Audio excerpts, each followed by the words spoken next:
Hello, everyone. Welcome to the Sweet Space Podcast. I am your host, of course. And with me today, I have American Elephant Power Productions, or Kevin. And I will link his channel in the description. I love his channel, and he's a good friend of mine. And we're here to talk stuff. We're here to talk some very, very interesting stuff indeed. So I'm going to unmute him now. Kevin, you may say hi to the chat. I just realized I actually muted myself on Discord instead of you. So I actually just noticed that I muted myself instead of you on Discord. So if you had decided to talk... Well, actually, no. I had desktop audio turned off on OBS, so it wouldn't have mattered. But it would have been really funny if you just decided to do the equivalent of a photobomb while I was doing the intro. You would have at least distracted me, is the thing. So it still would have worked, even if your audio wouldn't have been caught. But regardless, now your audio is being captured. I don't want an incident like the Amphibia live stream from like 2 years ago, where like I think 30 minutes of audio got cut because I fucked OBS or something. Good But times. yeah, But yeah, Kevin, if you want to introduce yourself to the audience, feel free. The floor is yours. Okay. All right, sure. Hello, everyone. I'm American Elephant. You can just call me Kevin.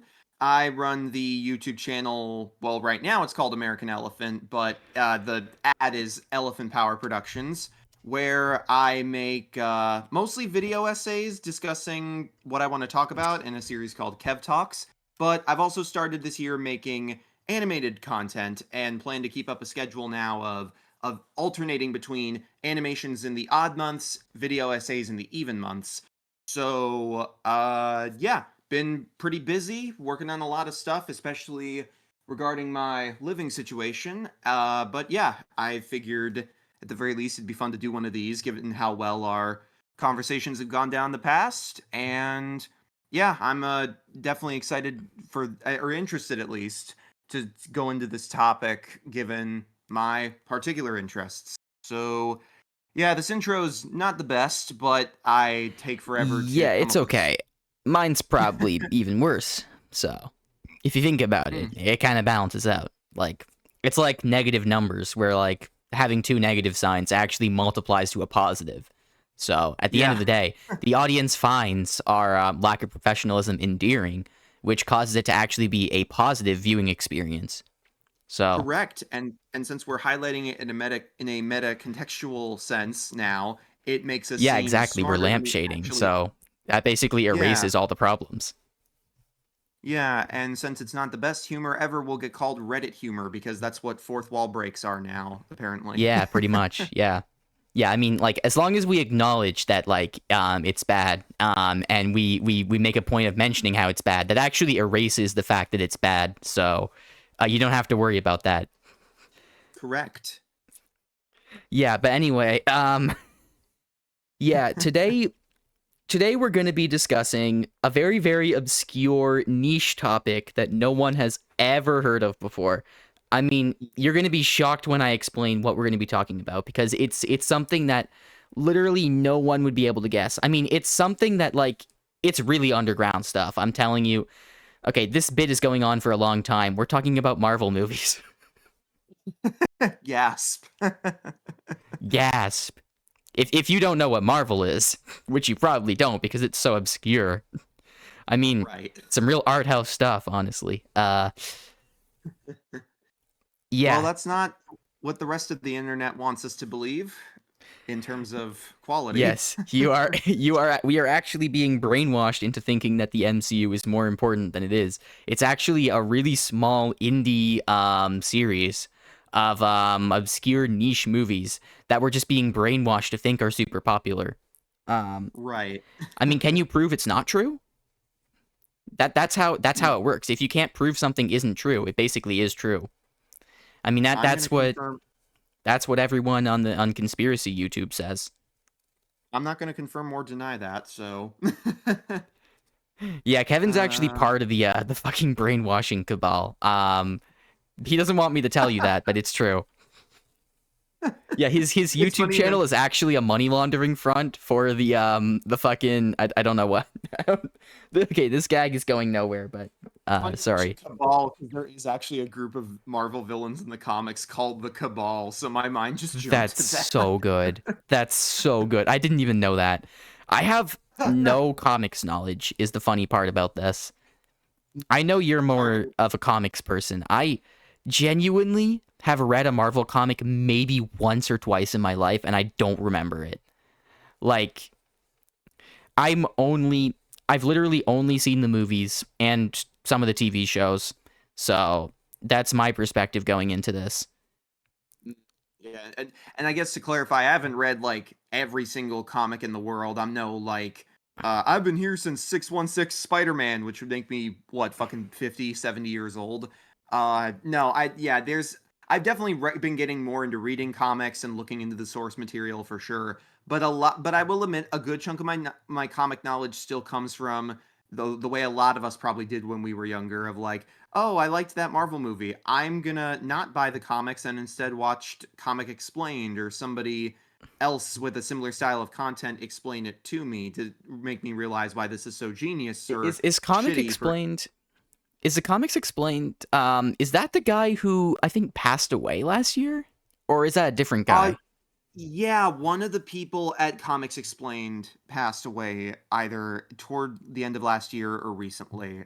Yeah, I think his. I don't remember his name honestly offhand. I think it was like Ben I think I'm something. actually yeah, I'm on the channel right now. I'm looking through the posts to see if there's any It was really fucking sad to see that. Even I hadn't never watched this guy in my life, but like it was really sad to see that. Like just any YouTuber death kind of just gets me like that. yeah, and having seen some of his videos, I was yeah disappointed to hear he had passed away because like some of his recaps of certain big events was my first exposure to a lot of his content. I still remember watching his video on the original Civil War comic event and the hype leading up to the movie, and Oh, that was like okay. It was Ben 2016. Potter, comic historian. I just looked it up. Mm. Yeah, Ben Potter. The guy was great and had a great voice for what he was recapping and going over. So it's really frustrating that he's gone, but he will be missed. And Comics Yeah, Explained is 100%. still It's around. So really sad, that's and I good. mean, even as someone who never watched him, I could see like how much of an impact he had in the community. So I guess Yeah, now this podcast is retroactively being dedicated to Ben Potter. I don't have a problem with that at all. I guess I so. think if we're Yeah. talking about this subject, we might as well. Like that guy was a Yeah, real one. for sure. Yeah, but anyway, Speaking if you're wondering about the title of this podcast, I'm probably gonna. I haven't really decided on it yet, but I'm probably gonna title this podcast something like "In Defense of the MCU" because that's like a really intense title that like is probably gonna get clicks. Um, yeah. I don't mean to like actively defend the MCU from like a bunch of like specific people I made up in my head because like I'm not gonna be like shooting out straw mans out the wazoo. Um Uh-huh.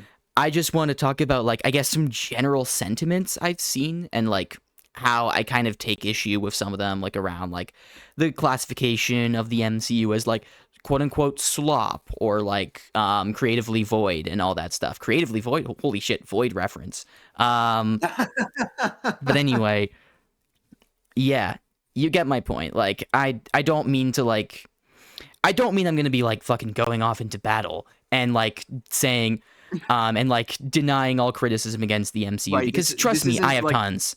Like yeah, this isn't an Anthony Gramuglia level takedown of like every single critic of the MCU has been lying to your face. Like, no, this is we got our issues with the MCU, even when we enjoy it, especially in my case, because I'm still a big fan, but I've still had a lot of frustrations, is even recently. So yeah, yeah, no, it's I mean definitely I consider myself more of a passive enjoyer in that like I don't keep up with it anymore, but like if I hear like good word of mouth from an MCU movie, I go check it out.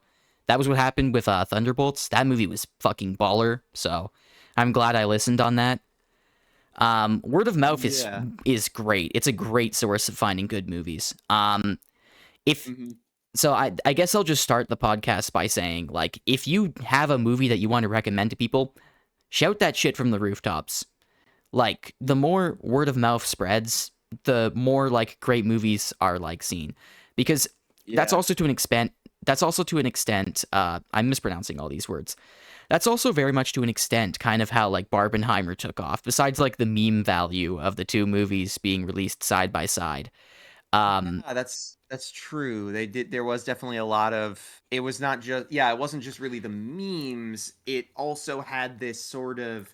It was just a fun pun that caught fire pretty quickly, and as Yeah. some might argue too quickly, given the corporate people trying to get in on the bit with shit like Oh god, remember yeah. I remember think fucking remember Saw Patrol Saw. was one of them. Yeah, Saw Patrol. That was, to be fair, that is a hard like combination of words. I respect that. I respect the attempt, but it feels forced regardless. It's oh man. Yeah, I That mean, the people funniest were part of expecting that is the contrast between like the genres of the movies. And I mean, yes. I guess what I was going to was just that like besides that whole meme factor, like Oppenheimer and Barbie, there was so much glazing going around. Like people like singing the gushing grannies about the movies to take some words out of Moist Critical's mouth. Um, People absolutely really fucked with those movies, and understandably Yeah. so. I watched both of them, and they were fire. Yeah. I will say I've only seen Barbie. I haven't gotten around to Oppenheimer mainly just cuz I have a billion other things to do and a 3-hour movie is lower on my parameters. Yeah, I mean, if there's any But yeah. 3 hour movie to watch, it's a pretty good one. I really enjoyed it, but yeah, I think there was something you were gonna say, and I might have cut you off there, so I'm sorry about that. Oh yeah, no. I was just going to bring up how I the meme briefly like I people were worried it was going to make a comeback for a second because people noticed that originally Avengers Doomsday and Dune 3 were going to be on the release at the same release date. So people thought it was going to be Doomsday, Oh which my god, the title kind of Lamau. goes hard, but it's also like, oh god, that would be so insufferable to go through. Just the discourse alone, the comparison between the films, I'd lose my Oh my mind god, probably. that's one of the reasons why I'm so glad I'm not on Twitter. Half of the stuff I'm going to be complaining about is just like stuff I absorbed through cultural osmosis on Twitter because Yeah, Twitter fucking that sounds about sucks, right. man. I Yeah. especially now. Ugh. I'm not saying it didn't suck before Musk, but it definitely sucks after Musk. Like Oh yeah. to a much greater extent. Yeah, I definitely I still see people post like insane tweets on Blue Sky sometimes and I'm like, yeah, no, I'm still being vindicated and leaving. I was getting references for my Power Rangers Disney Plus video that I put out in April. I had to go to Twitter to get references of one of the actors talking about the suit auction that went down for all the props on the show. I was on there for maybe 2 to 3 minutes just looking for the right tweets to find or like just looking for the right stuff, and I still got pissed being on there. So that was I think really an even yeah. bigger sign of, yeah, I was right to There leave, was and I one don't time care. I went onto Twitter and like one of the first things I saw was some like blue check Twitter account posting like the date that the golden age of Spain started and then the date that Jewish people were expelled from Spain and how they lined up and how that like proves some like anti-Semitic like nonsense theory. And I got so God, fucking pissed. Like, that's the first thing I saw when I opened the app. Like I wasn't scrolling for a long time. That's just like nice. front and center there. I was like, That's and just for the record, if anyone's confused about this, I assume that people who watch this channel and this podcast are sane and like not yeah, bigoted. But in case this needs to be explained to you, um, both of these dates happened around 1492. And in case you forgot about this from history class, something else that happened in 1492 was a discovery of the fucking Americas. So I feel like yeah, that might have had to do with a golden age, maybe a bit. yeah. It's just ridiculous. The And amount of also, the way. obviously, like if people were bigoted against a specific group of people, they're gonna call a period where that people has no rights the golden age. Like, Yeah, Nazi Germany very exactly. much called their period the Golden Age or something adjacent to that because, I mean, they believed it was. It doesn't mean it objectively was. Like, Right. historians nowadays like take like problem with those sorts of like naming schemes for like periods because I mean it really Mhm. depends on like is it the golden age for who exactly, but that's just me nerding out about history. It doesn't matter because these sorts of posts are not being made in good faith. It's obvious that like the beginning assumption is anti-Semitism, and they just work back from that. Like they'll justify it however they want to do it, and you can't really refute them with facts because their core belief is bigotry. So they'll just find Yeah. another fact to twist to make it look like they're right. But that's a topic for a whole other discussion. We're Right. talking about Marvel movies, which is almost as divisive on the internet now, Yes. Yeah. almost as mind It's numbing as that. Somehow, right. the Apparent discourse because around this shit is almost as frustrating as that for some reason. It's bizarre, and yeah, I I guess yeah, I'm trying to figure out a good way of like starting us off here. I do want to say, um, for those of you who have been living under the rock, Marvel has faced a rather tough period lately in terms of like enjoying its cultural relevance that it used to have. Marvel was a complete juggernaut, or the MCU, I should say. The MCU was a complete juggernaut from, I think, across the 2010s, I'd say. Um, at the very yeah. least, definitely from the mid 2010s to the late 2010s. Um, they were consistently raking in hundreds and hundreds of millions of dollars, making a profit on almost all of their movies, had extreme cultural staying power. I mean, most people in the world knew what the MCU was, or at least most people who follow Hollywood at all. People were frequently talking about those movies. It would be like one of the first things on everyone's minds. Like, Marvel was one of the big things, the MCU specifically. Um, and it was a widely uncontested position, mainly because of the struggles involved with the DCEU, which is a whole other fucking topic. Um, I Yeah. definitely think that like the big issues with that universe were part of the reason why the MCU had such like a dominance in that period. But Yeah, that's yeah, part of I think what made the MCU like kept it so on top of everything for a while was that nobody at the time really had another successful cinematic universe, and just when it seemed like others were about to make it or DC was finally going to get their shit together, there was always something that happened or some nonsense. Honestly, I think the only other like probably successful cinematic universe to come out of that time that's lasted, or I guess the only two would be the Monsterverse with the 2014 Godzilla, and then I guess the Conjuring movies, because those spun off into Annabelle, and yeah, I I mean, think those are definitely successful, but I wouldn't say they have the cultural like juggernaut sort of aspect right. as like the MCU has, which the DCEU Yeah. might have had if it had been like handled better. But that's a whole debate for another time. I guess the point I'm trying to make is just that the MCU was fucking crushing it. Um, and Honestly, that could be another really fun episode to try. Having multiple guests give their take on like, okay, how would they do the DC universe if they were given the oh, that'd keys? be That could be great. fun. I'd hope to have like someone like Nando V movies on here at one point because he could Oh do a my lot god, for something like that. Um, that'd be so fun.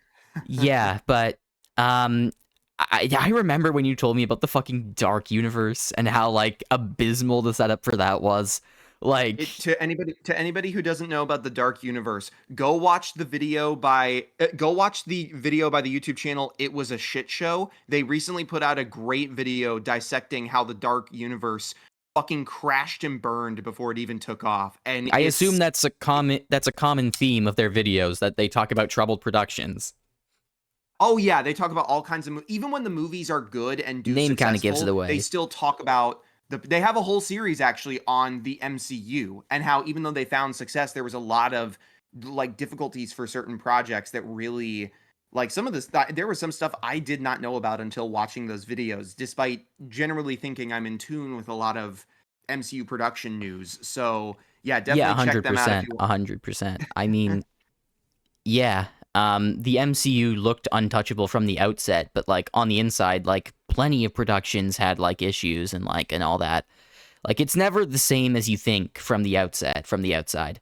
Um, Oh yeah, I guess the point I was making was basically that yeah, it was a cultural juggernaut in like the 2010s up to like I mean, Endgame was like the ultimate cultural event, or Infinity War and Endgame. That was fucking insane. Like I don't think there's a movie experience quite like Endgame. I'm not saying that Endgame is a masterpiece that no other movie can hold up to, because of course it fucking isn't. Like, it's a fun movie. I don't think it's perfect, and of course other movies have lived up to its quality. I'm just saying that it's an experience that has not been replicated because it is the yeah, culmination of so much buildup, so many character arcs, like so many movies. Like it's very much enhanced by the context around it. Like there's individual movies I think are better, but I've never seen a more insane like cap off to like a franchise, I guess I should say. Like I yeah. recently saw the Mission Impossible: The Final Reckoning. That movie I enjoyed. I have some problems with it. I don't think that's on the same level as something like Endgame, in my opinion. And I don't think any other movie is in terms of like a finisher experience for like a cultural juggernaut franchise. Um, so yeah, that's kind of how the MCU was for a long time. And then a little thing called COVID happened. You might have heard of Right. it. Um, so I don't know how much this specifically impact. I mean, obviously it impacted shit a lot, but like, Oh um, yeah. besides COVID, like just generally speaking, the MCU was kind of left off in the position of like we already did like the massive team up movie. We did all the movies building up to that team up movie. The entire Infinity Saga is done. Where do we go from here? So Yeah. as I understand it, and I don't know if this is commonly understood among people, Mm. the MCU started giving more creative freedom to the teams assigned on new projects because there was a desire to see what people could cook and like where the universe could go from here, because things were a lot more Right. linear up until I'd say Phase 4. Um, so we had stuff like in 2021 because 2020 had nothing because it was the COVID year. Um, in 2021, we get shows like WandaVision. We get shows like The Falcon and the Winter Soldier. We get shows like Loki. We get movies too. We actually get 4 movies that fucking year, which I still think is crazy looking back on. As I Yeah. recall, it was Black Widow first, then Shang-Chi, then The Eternals, then No Way Home. And Yes. that was a It packed was. year for MCU stuff. But weirdly, Absolutely. it didn't feel like as climactic because it was the start of something new. So, and then the Marvel kept putting out new stuff. And I guess something felt weird. Not that all this stuff was Right. bad. I enjoyed a good portion of this new stuff, honestly. It's just I don't know, like at some point, like things just stopped feeling uniform. Things stopped feeling like they were building to something linear. It started feeling to Right. me like you had to do homework to catch up on everything because, all the movies now tie into all the shows and whatnot. And the shows seem to be building in wildly different directions. So it feels like I guess, the story that's being built up isn't exactly clear. And and that is of course also a big that's also hugely caused by stuff like the Jonathan Majors like situation where like he Right. got into like fucking insane legal trouble in real life. um Hmm. I'm not going to speak much on this because I haven't looked into it very much and I'm not really equipped to talk about it, but it's a lot of Yeah. concerning shit and it obviously changed a lot of their plans, a la Kang. Yeah. And that's just one Right. example of like because things are like a lot more decentralized now. They're not based on like a single narrative. You have all these stories branching off in other directions, and I guess Marvel hasn't exactly captured the same sort of like sense it used to have, where it was like building to something great. Now, I question Yeah. this narrative a little bit because there were also movies that kind of petered off and did their own thing before Phase 4. But at the end of the day, you could still tell that something was clearly being built up to by the mainline movies Right. in the series. And this is less of a thing in the new phases. I do not think this is a bad thing necessarily. I actually think having a bunch of ground level stories that are more down to earth and go off in different directions is really great for fleshing out the world. But I do understand how it kind of alienated some people and made the universe a bit more confusing to catch up to. Um, I'd personally be more of a fan of like self-contained stories that don't really rely on others, like on other tie-ins. Um, I'm actually a big fan of decentralizing it more, where like you have almost entirely self-contained like shows and movies where like you don't have to see anything else to get context. Like I like Deadpool and Wolverine a lot. I hadn't watched season 2 of Loki before I saw it. So with all the Mm. TVA stuff, for example, this is like one of the glaring issues caused by this. Um, Ah. um, there was like a person in charge of the TVA. I don't remember this character's name, but she was absolutely not in charge when I left off the show. So I was just sitting there like, oh, okay, I probably should have watched that. Um, Mm. but like, it's not like Yeah. anyone told me I should have watched it. Like, True. and Yeah. just And to be it. clear, I have heard I didn't love Loki season 1. It kind of disappointed me. I heard season 2 was great. I believe you guys. I just haven't gotten around to checking it out. Yeah, I can say as somebody who yeah, as someone who found season 1 kind of overhyped. Like I got why people liked it. I just didn't click with it like everybody else.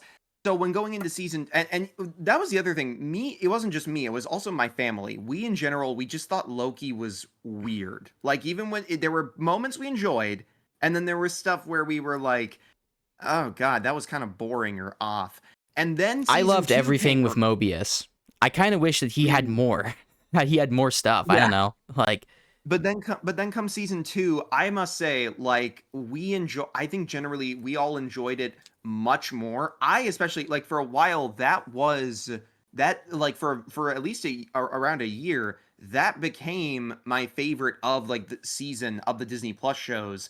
And I remember last year, like I randomly saw a GIF of it on Twitter at one point, and I was like, oh my god, I fucking miss this show, even though I was so mad at parts of it when it was the first season.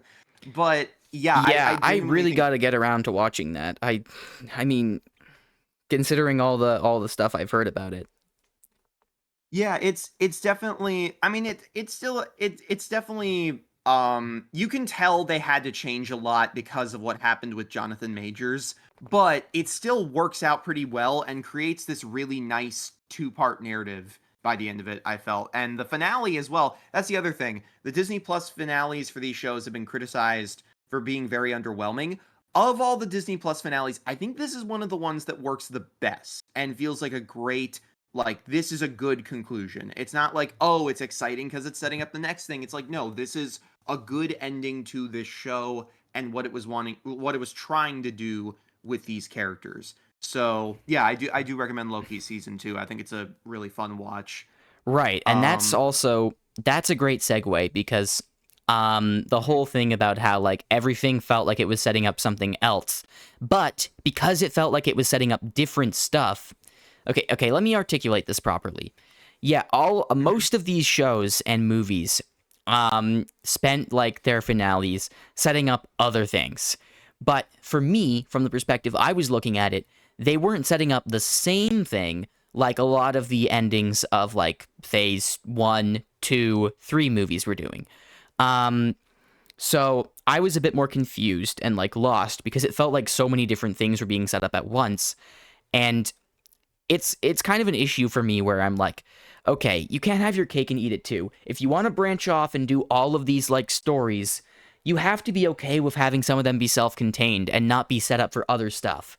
Like, right. because you're doing it about halfway here. You're setting up other stuff, but the other stuff is also branching off in ways that are just confusing and difficult to follow. Um, Yeah. And so I think is one of the that's as part of well what the I think alienated people. Less so than the yeah, actual quality of the individual stuff, because genuinely, I think people saying that like the movies have fallen off since phase 3, I genuinely think people are overstating this a bit, like at least a bit. Like the movie's quality and like I guess the quality of the movies overall hasn't really shifted in my opinion from what it was. Maybe a little bit worse, but it's not like atrocious now or anything. Like you still have like some bangers, you still have some misses. It's kind of just as inconsistent as like some of the earliest MCU runs. Like remember that people didn't really like stuff like Iron Man 2 or like The Incredible Hulk was perceived as boring by a lot of people. Right. The second Thor movie was completely mind numbing. Like that was always a thing. The inconsistency was always a part of Marvel.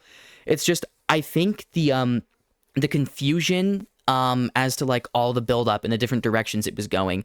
I think that's probably what alienated people more than anything. And the fact that it was split between movies and TV shows, which wasn't really a thing before. Yeah, and that's actually a good point to make that I realized as you were talking about this. I also think back to because the thing is, the MCU, like the whole TV show thing, technically speaking, the whole like, oh, you got to pay for this service to watch shows thing is not 100% new when you remember that in 2015, or maybe 20. I actually don't. I think it was 2015. That was when Daredevil hit Netflix, and that started the whole trend of the Netflix exclusive shows. But it wasn't just those. They also had Agents of Shield on ABC, and what were the others? There was a Cloak and Dagger series on Hulu, as well as a Runaways series, and then there was a brief experiment where they tried to make an Inhumans show, but that was so bad it just got decanonized by literally everyone, even Marvel Studios itself. That's At least so since funny. literally the only thing that's been acknowledged is Anson Mount's performance as Black Bolt, since he showed back up in Multiverse of Madness for that Illuminati cameo. But I think the difference between those shows though and the Disney Plus shows now is that there was this sense of, okay, not only was there a little bit of is it really canon conversation with all those, but there was kind of this sense of like, okay, because of that, is it canon or isn't not sense?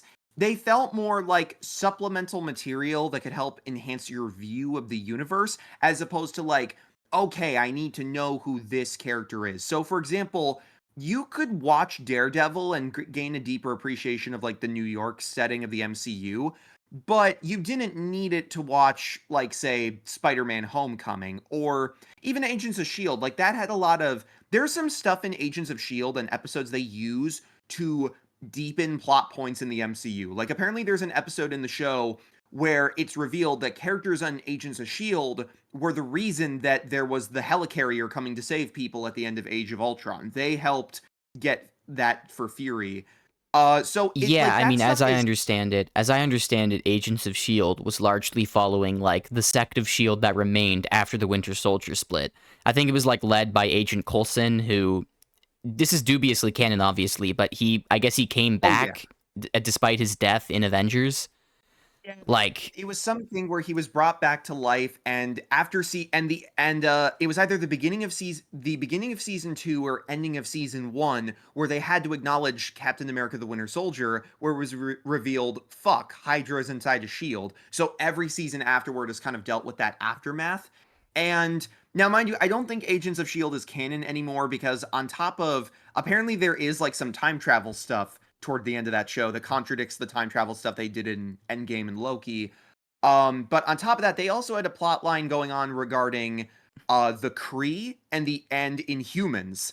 Not the same Inhumans from the show that, you know, people have heard of, like Black Bolt, Medusa, Lockjaw, Karnak, etc. But just a bunch of other like Inhuman lore stuff going on, which I assume is a comic thing. It's a whole story I still don't fully understand. But yeah, with Agents of Shield, the thing is, but yeah, by comparison, with these Disney Plus shows, they're introducing characters that are going to go to the movies. And that's inherently fine. That's not automatically a bad thing. But the problem is with the way the movies can kind of gloss over certain elements of the shows, or that the shows at times feel like they're meant to set up something for a movie, it can kind of give this sense of it kind of gives again that homework effect as opposed to the sense of oh cool I know more about this character and I can finally go see the movie. Like if they made if they made a Black Panther TV show before we saw T'Challa in Civil War, if they did that now, it would probably just feel like setup for his appearance in that movie. But if they did it back then, even if it was a weird choice, it would probably feel a little bit more natural. Because one, they'd probably make it more accessible to watch. I assume that'd be on like a thing you can watch on TV, like Agents of S.H.I.E.L.D. But also by comparison, even if they did do a Black Panther prelude show or something, you don't need to, like, if it plays out the same way it does in Captain America Civil War, you probably wouldn't have needed to see that show to understand T'Challa's story. It probably just would have felt like cool supplemental enhancement material that helps you know more about this character going in.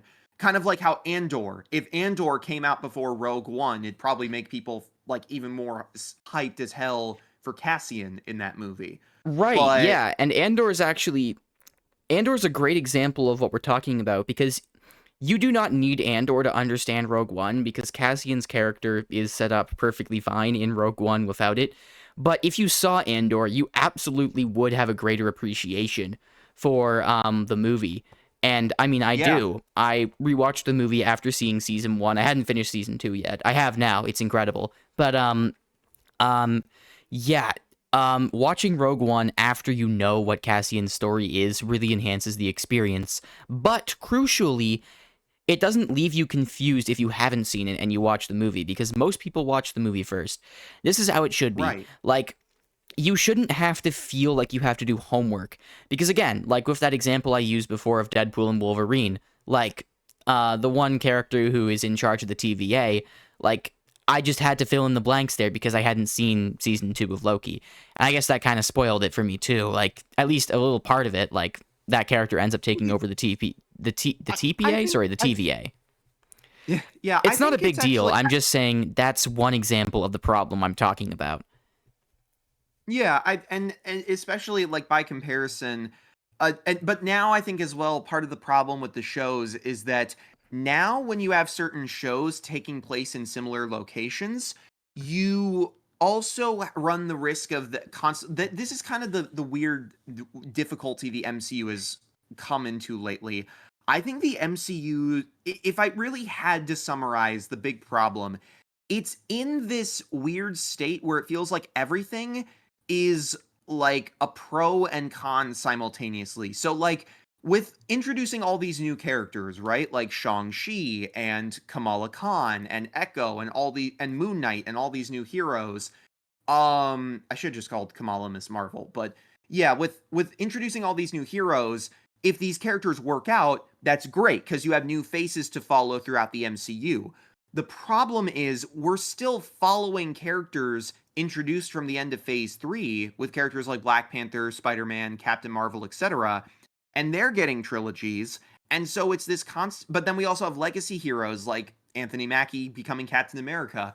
So you have this bouncing back and forth between you never know when a certain hero is going to show up. And that's kind of the problem is that wait, we can't follow up on some of these characters the way we used to.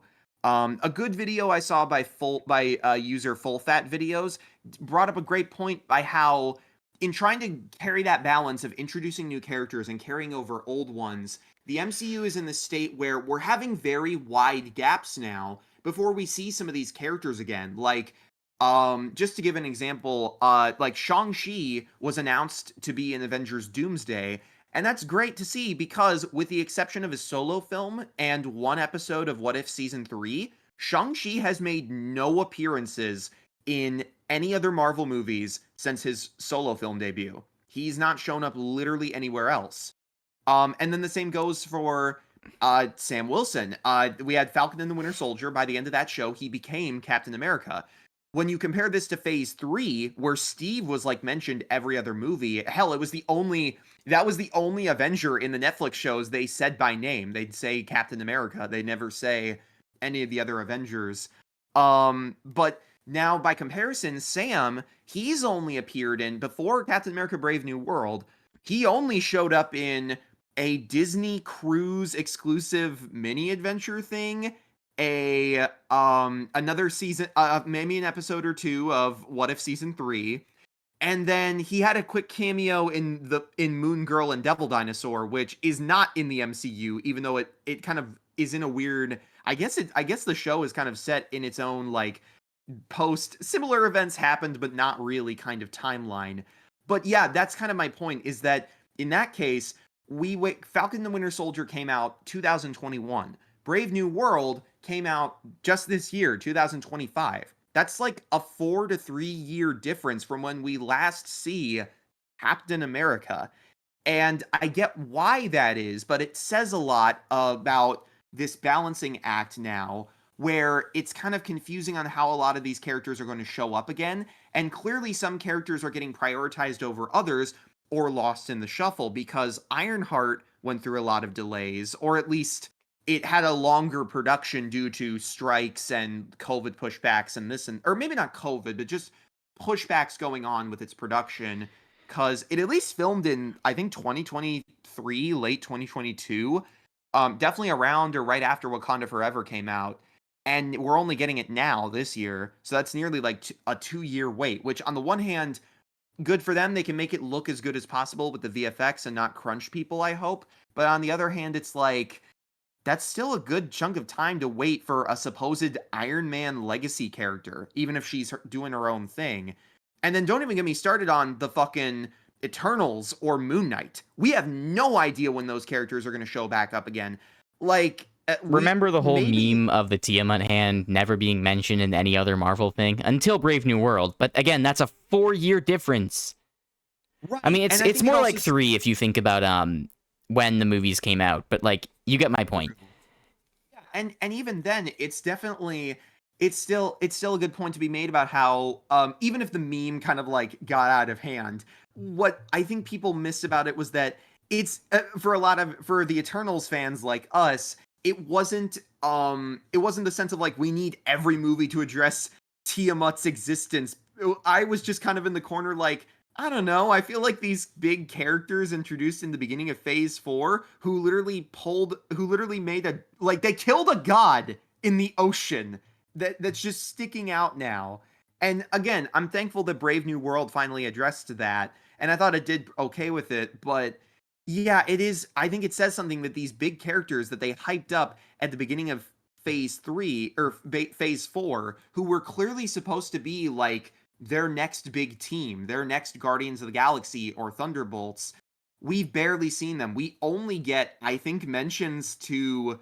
I think the only Eternal that has consistently showed up would be. Now, I haven't seen What If Season 3, but I know there's an episode involving Kingo and Agatha.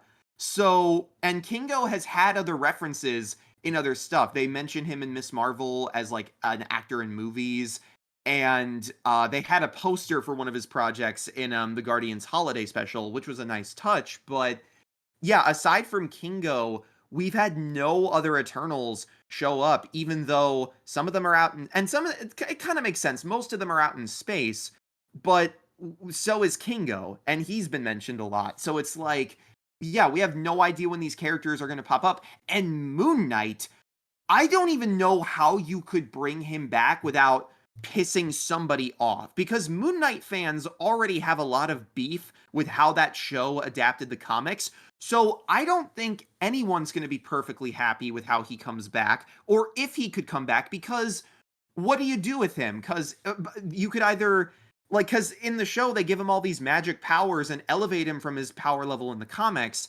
So it feels like they're setting him up to be a big Avengers member who does more like supernatural dirty shit. But then Moon Knight could also fit on a street level setting with the Defenders and a War for New York and stuff with what Daredevil Born Again sets up. So I have no fucking clue how this character is going to come back or if he's even going to come back the way we remember him. Because I genuinely believe Marvel has considered like, okay, the Moon Knight show didn't get the best reception despite people liking the characters. Should we do a soft reboot of it that makes it so the first season was always a dream and we can be more comic accurate? I'm not going to say they've officially done this. This is just pure speculation. But I think it really says something that, yeah, we keep having all these old characters and new characters coming in. And on the one hand, I like that variety of continuing old stories while introducing new faces, which is what Phase 3 did, and that worked out wonderfully. but in the process, we've kind of created a lot of distance gaps between like, when are we going to see this character again? When are we going to see this person show up? Or even, and even when it feels like we could have an avenue for those characters to come back, like with Werewolf by Night, I think that, and especially with them working on a Blade movie, or maybe they still are, I don't know, but with that, it feels like they wanted to do supernatural stuff, but do they even have the time for that now, since they're focusing on Doomsday and the street level stuff, and they clearly want to do mutants? Like you said, it feels less like refined. It's a bit all over the place. And on the one hand, that's great for creatives because it allows the people in charge of these products to be more experimental.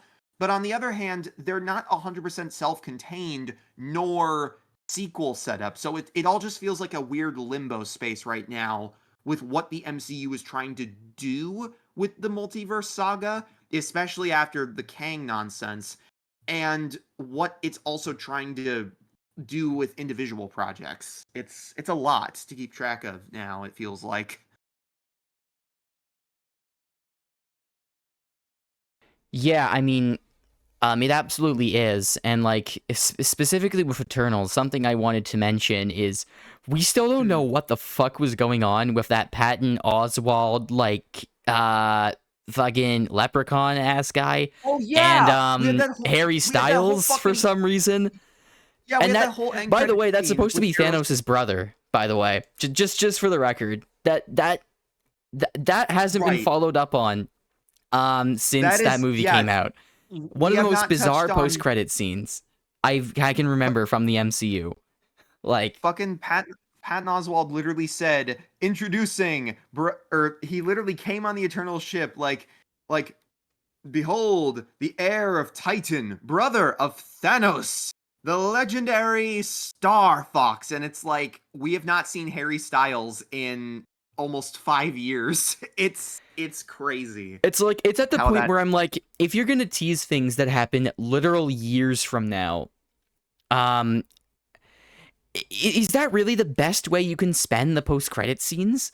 Like, why don't we just get things when they come out with like, I guess trailers and shit? Like I get it. Like the previous phases did this too with like Thanos, but it was obvious that they were all building up to that. It's like, imagine if only one post-credit scene had Thanos in that entire run of movies. Like, yeah. and we didn't get elaboration on it until Infinity War. Like, there's a difference here because these characters have not shown up since that post-credit scene. And yeah, I mean, it's just frustrating. It's frustrating because I guess what happens is I get the sense that Marvel doesn't really know what it's doing. I don't necessarily believe that, but it is a vibe that comes off because they have so many different plot threads going on, so many different like complications with handling the direction of the characters, like, and because directors sometimes just like go against each other, like we had this whole idea of like, oh, Thor's gonna go off, Thor's gonna go off and join the Guardians of the Galaxy. It'll be the Asgardians. Boom, new movie comes out. He's with them for like fucking 15 minutes, and then it's back to a completely different plot, even though it felt like that was Right. clearly being set up. And by the way, Yeah. we have different opinions on Thor: Love and Thunder. Kevin kind of Oh, likes Thor: Love and Thunder. I don't really like it. Let me I just quite say, like that movie. As Guardians of the Galaxy would have been fucking peak. Yeah, I I'm can't really deny that. disappointed we didn't get that. Whether you like Love and Thunder or not, I think it's disappointing because the 15 minutes where he is with them is like easily some of the best in the movie. Yeah, it's a lot of fun, and I wish that we could have gotten that elaborated on a bit more. Like I know James Gunn didn't want Thor on the team apparently, or somebody wasn't the biggest fan of that, or was it Taika? One of the two, I don't know. But either way, by the end of the movie, like the idea was he'd depart from them, and that's perfectly fine. But like, did it have to be in the first 15, 20 minutes? I don't know. Yeah, it feels like it Yeah, could have. there's a lot of stuff that feels like it's rendering other stuff pointless. That's what I think is most inconsistent about the current MCU. It's not the quality of the projects because that hasn't changed all that much from like the early days of the MCU. It's the greater context that feels inconsistent. Now, this has been getting, I think, slightly better over the years, but obviously some Yeah. other stuff has been like screwing with it, like, you know, Jonathan Majors and all that. Like rights battles with Sony are making it fucking awful. Oh my Like, god. That's a point I tried to make earlier is that now like compare this to the old Netflix shows. There we didn't know 100% for sure if the Netflix shows were canon or if they were in kind of like a parallel universe like MCU type thing where they were their own thing. Now though, and here's what's also interesting, you can tell that they weren't going to make them canon at first. Because if you watch like how Hawkeye and Echo utilize the character of Kingpin, you can tell, like, oh yeah, this was supposed to be a soft reboot of the character. This was supposed to be a variant played by the same actor, like what they did with J. Jonah Jameson in Far From Home. And apparently, this was confirmed recently. Apparently, the plan for a bit was, in their minds, only Daredevil season 1 would be canon, and then the other 2 seasons would be discarded, which is insane to me because Daredevil season 3 is fucking phenomenal. But okay, and but maybe that's part of why they wanted to decanonize it, because the ending of that literally makes it hard to explain how you build off that, and they still haven't done a great job explaining that. But point is, now that they've made it canon with Daredevil Born Again, I won't spoil too much, but given the shit that happens in that show, now that it's a sense of like, okay, this is in the MCU, there's no debate about this anymore. All right, where the fuck is Spider-Man? Sony, get your shit together. We literally, like, Sony's rights bullshit is literally hurting the story of Spider-Man in the MCU because we're not allowed to see him most of the time, so that already sucks. And on top of that, with the way Daredevil Born Again ends, it literally affects the entirety of New York. And there is no excuse for Spider-Man to not be involved in the second season of that show. I hope he is, and they're just saving it for a big surprise. But seriously, Sony, you gotta quit fucking around. Keep your Spider-Verse movies, those are peak. Make the games, make a few spin-offs like that Spider-Man Noir series you're working on. That looks great so far. But just let Tom Holland come back for 5 fucking seconds already. It's getting to the point where Spider-Man not being involved in certain New York conflicts makes literally no sense anymore. And that feeds over into other projects. Like the Falcon and the Winter Soldier's climax takes place in New York, same as Hawkeye's. So you can make the argument of like, okay, where the fuck is Spider-Man? Like even post No Way Home, it feels like he should be active and helping with those situations.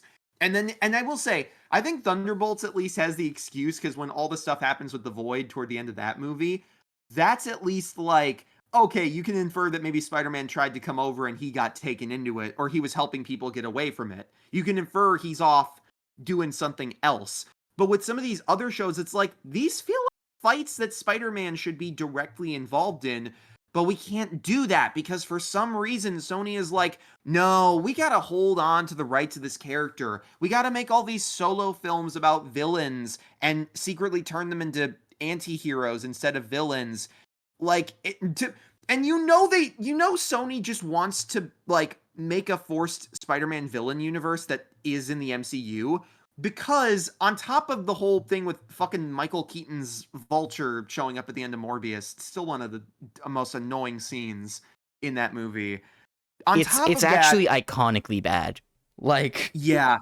But on top of that, I found out there's actually official concept art for Madam Web of Tom Holland's Spider-Man fighting the main villain atop a building. Now, on the one hand, a part of me wants to say, okay, this could just be stand-in stuff, because there was actually concept art for Shang-Chi that was clearly just, okay, we need characters to fill spaces. Because it was concept art of the, like, that skyscraper superhero fighting ring thing in Shang-Chi. And in concept art piece, it showed Deadpool, a character they did not have in the MCU, fighting Proxima Midnight, one of the Black Order who's already dead after Infinity War and Endgame. So a part of me wants to think, okay, that was just stand-in concept art. But on the other hand, I'm like, after all the teasing Sony has done with like, oh, we're gonna put a spider in the trailer that'll get butts in seats with all their villain films, and then that they even made that fake shot for the Morbius trailer of Morbius walking by like graffiti artwork, which is really a screen cap from the PlayStation Spider-Man game of Tobey Maguire's Spider-Man with text that said murderer. So clearly they wanted to, and that feels like it was meant to tie into No Way Home after the Mysterio allegations were put out. So clearly like it wants to be in the MCU, but it just it's fucking over the MCU in the process. So I honestly wonder if Marvel's like, you know what, we literally can't do that if you won't let us use this character where it feels like we should. So no, you don't get to play in our sandbox that way. It's just so complicated and frustrating for no reason, and it makes these projects where when it feels like they should be interconnected, they're not, and it's just so weird. There's no other Yeah, way to put I mean it. that's such a big factor. And I mean, I guess the point of all this preliminary is just to establish I understand why people feel the way they do about the MCU now. It is to an extent Same. how the reason I feel the way I do about it, where I'm not like eager to keep up with it as I used to be. Another reason is I've just grown older and my interests naturally change over time. So I no longer Right. feel like I have to see movies because they have the Marvel label attached to them. I'll just see movies that I feel like I have interest in. Like, for example, Right. Thunderbolts, I had a lot of interest in because of positive word of mouth, and it followed some characters who I thought had a lot of potential, and it did feel like a return to form of like something like an early MCU movie, because yes, to an extent, you had to know the backstories of some of the characters, you had to do your homework, but you didn't. Okay, this is going to sound really confusing. Yeah, it would be a good idea to go back and watch all that stuff, but you don't necessarily have to understand the premise of the movie or like the characters involved for the most part. Like, I don't know if I'm articulating this properly, but like it felt like such a I guess it felt relaxing in the sense that like I didn't have to worry about some of the other Marvel stuff. I'm like, stuff gets thrown in here and there, but like it's not critical to the story. Like, you get the idea. The characters are so well established in that movie specifically that you just get the idea, at least most of them. Obviously Taskmaster, not really. But Right.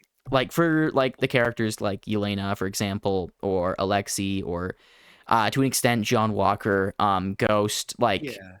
and of course Bob, like all those guys.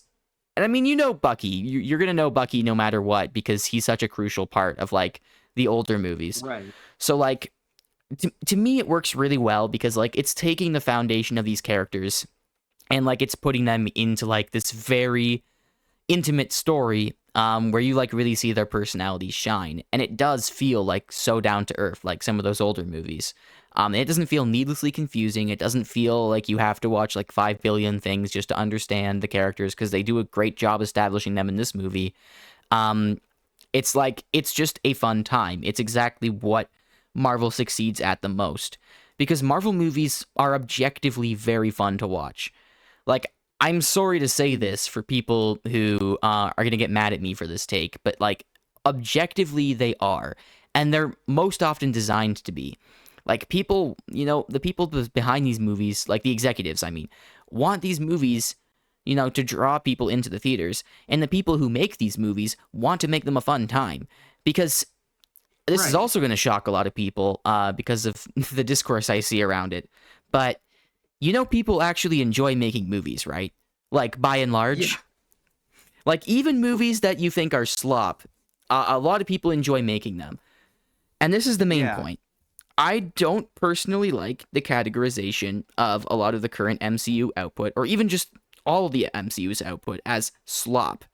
And I get why Right. people will refer to it as slop, because in this context, it's supposed to mean like a movie that isn't really like meant to be incredible. It's meant to be like a fun like popcorn flick, Right. and like you're not supposed to think about it super hard. And it's mostly the movie was greenlit to make money. But first of all, that's all movies. what movie can you think of that wasn't greenlit to make money? At least as a primary reason. Like, Right. that's I get that it's definitely more so a thing in like the movies under like the biggest corporate umbrella, but that also applies to movies that you would never call slop, because a lot of the movies that are great that people have been like shouting out, like they too have been made by major studios. Like Barbie Right. was widely liked. That was made by Warner Brothers, which if we're going to be calling any company a slop factory, like you don't think Warner Brothers qualifies as that? Um, Now Warner Bros has tons of good stuff under its belt. It's just they seem to hate that it exists. They seem to hate having that stuff available and want to get it Oh yeah. want to remove it for tax write-offs. And that's another Right. aspect of this. My wording's kind of all over the place. My key argument here is it's just super reductive to call these movies slop. If you don't like them, that's fine. But like these aren't cinematic atrocities. These aren't, I mean, most of them aren't. These aren't movies that are like, creatively devoid of like all things. They're not like fucking like, not all of them are just like complete wastes of time artistically. Like, I just think it's so Yeah. overstated, and it just speaks to like someone working backwards from the conclusion of, oh, I don't really like these movies, so here's a moral reason why I don't like them. Because this whole mindset, as I've seen like on Twitter and like other social media sites, is these movies are slop, so if you watch them you fundamentally have bad taste and you are rewarding bad media. And this is where I really get pissed, because Yeah. oh my god, I mean, I don't want to like come in swinging with all of like my whole entire thesis right away. I'll get to the point I'm trying to make about this a bit later. But Right. I mean, to argue that this entire like umbrella of like projects, like all of them, are just under the same slop category because you don't like the company, and therefore you invalidate the work behind every one of these movies from all the people who are having fun with it and who are like genuinely putting their effort into these. Like, okay, yeah, I get it. Like the executives are really cynical. Like all of these movies from their point of view are a money-making scheme. But like Right. generally speaking, executives executives just want the movie to be successful. Like, and to what Right. extent they'll interfere and like hamper the creative vision is completely dependent on like whether that specific executive or like committee of executives thinks, okay, should we let them cook or should we step in a little bit? Um so you have a bunch of different situations, like, like with Barbie, they kind of, I think they mostly let Greta Gerwig kind of cook with that, like over at Warner Right. Bros. And that led to a massive success for them. Yeah. And for something like Thunderbolts, I think they had a pretty good approach where I don't really know what happened in the behind the scenes, don't get me wrong, but from how it feels just watching it, something like Thunderbolts is like, I don't get the sense of like a troubled production with like executives overbearing. I think they just let the writers cook, let the director cook, let the actors cook, let them make a damn good movie, and they trusted it would do well. They didn't even give it a hugely inflated budget like so many of these movies have. And despite the Yeah. fact that it has a comparatively low budget, it looks crisp. It works greatly as a movie. Super good script, screenplay, great acting, tons of like great emotional beats. Like it's just a solid movie that gets better the more I think about it. And like it was made under this supposed slop factory. Another example is Guardians of the Galaxy Volume 3. This is actually the one Yeah. that I notice gets exempted from these categorizations all the time True. because people have like a special attachment to James Gunn. And I get it. I fucking love the guy's work.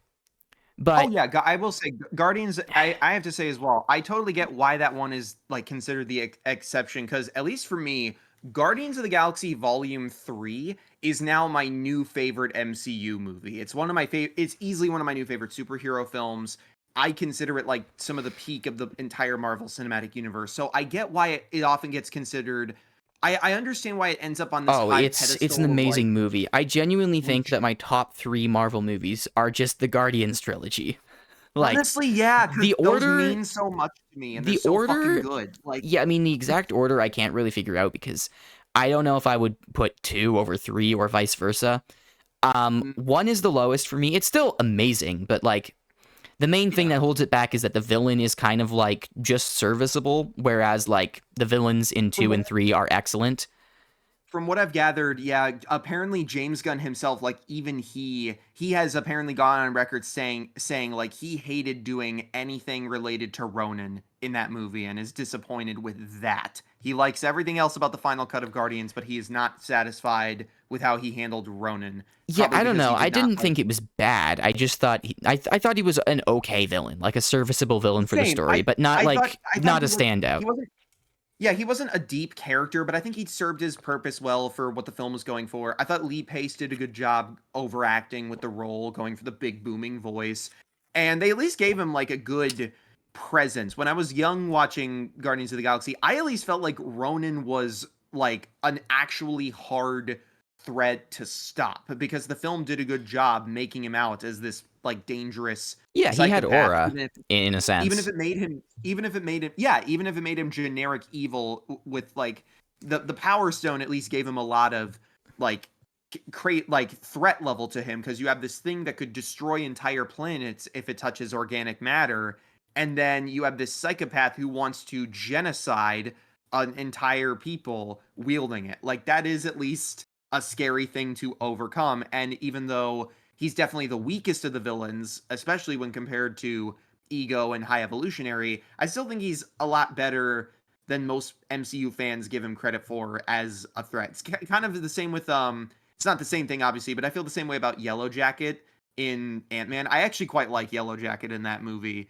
even though a lot of people consider him one of the weaker ones, but I thought what they were going for works a lot better than most act like it does. But yeah, even though I get why Guardians Volume 3 is put on a high pedestal, and I understand why people say we should make more movies like this.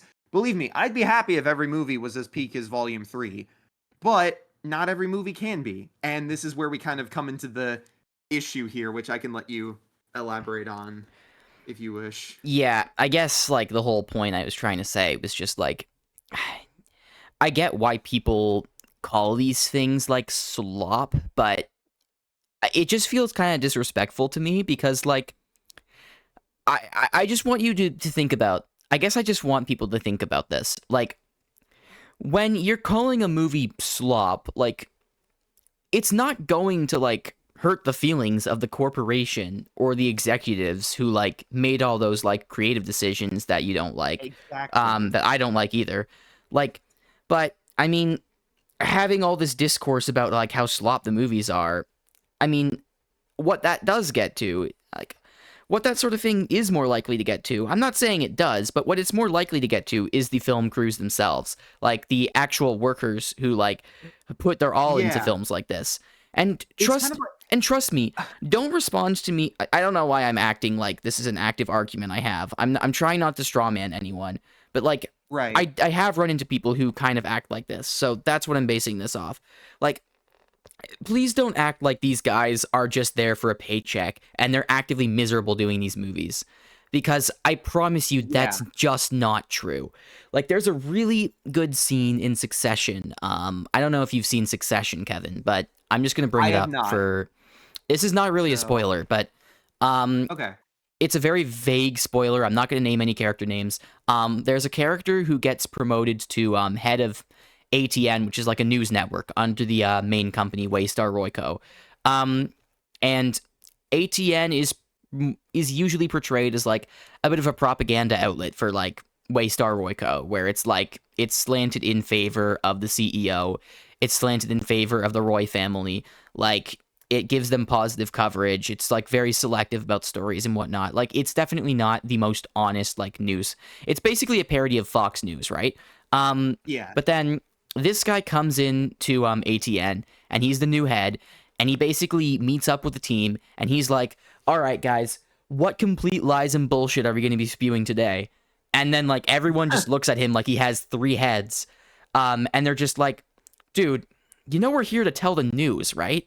Like, and what the point they make to him in that scene is basically, yes, there is an agenda at play somewhat with like what we choose to cover exactly and like how exactly we choose to cover it, but it's a lot more subtle. Like we still fundamentally enjoy like the process and the job of like relaying the news to people, and we still do take it very seriously. So like it's a whole thing of like, yes, the outlet is definitely slanted. It's not the most honest, but it isn't like lying 24/7 because Right. these people have jobs that they care about, and a lot of them sure, some of them are corporate drones, but some of them actually care about the job and like doing right by it. um Yes. it's And usually it high up and executive decisions that cause this sort of like disconnect where like the media isn't covering the things that are supposed to be covered, or there's like different like editorial changes that kind of make it more dishonest. It's not usually the reporters, it's not usually the crews, it's like those guys up at the top who like kind of want to slant it.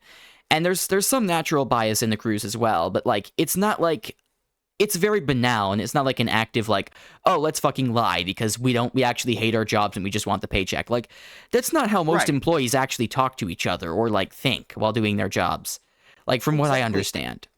And to go back to your point about how when a lot of these about a lot of these comments about movies typically go more toward the people actually on the ground working on them as opposed to the executives or the studio. If I could make a comparison, every now and then, you'll see somebody like protest against, like, say, McDonald's, and their solution is let's trash a fucking McDonald's restaurant, and it's like, I get what you're trying to do, but that doesn't actually do anything beyond make a mess for the low-paid people to clean up. Like, that's Yeah, it's I not think hurt. there was a protest against I forget which fast food place this was exactly. I think there was one protest I saw where someone put fucking live rats in the restaurant and caused like a massive like public health crisis. And I'm just sitting here like, what do you think you're accomplishing? Like this isn't Yeah, praxis, dude. You're actually just making it harder for like all the workers and the people who are at at the restaurant for no fucking reason. That's not going to yeah. like I get that maybe it's supposed to be symbolic. And yeah, I mean it technically stops the costs, but like why don't you just not buy from them and encourage more people to not buy from them instead of like R put fucking rodents in the restaurant and like cause problems for people. But yeah, I mean, I'm not going to say that these are the same thing. Like obviously calling movies slop is not the same as like actively causing health crises Yeah, in restaurants. But like in a for metaphorical sure. sense, I kind of see like a common root between them where it's like, yeah, I'm going to solve this problem by trashing the movies instead of the executives. And you're allowed not to like the movies.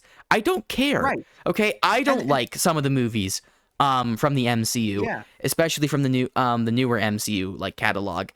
I just don't right. call them blanketly slop and creatively void because I understand that there was creative input on those movies and people did enjoy working on them, and there is actually artistic value to them.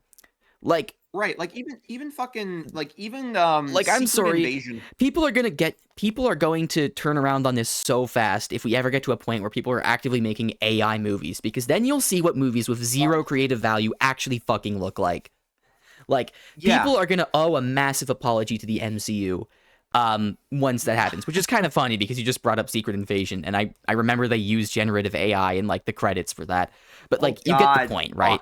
Like the actual movies, the creative like value of the movies, I think people are going to be more appreciative once, if like we ever get to a point where we're getting actively AI generated movies in theaters, which Yeah, I personally I'm never going to see one, because why the Oh, yeah, fuck would no. I?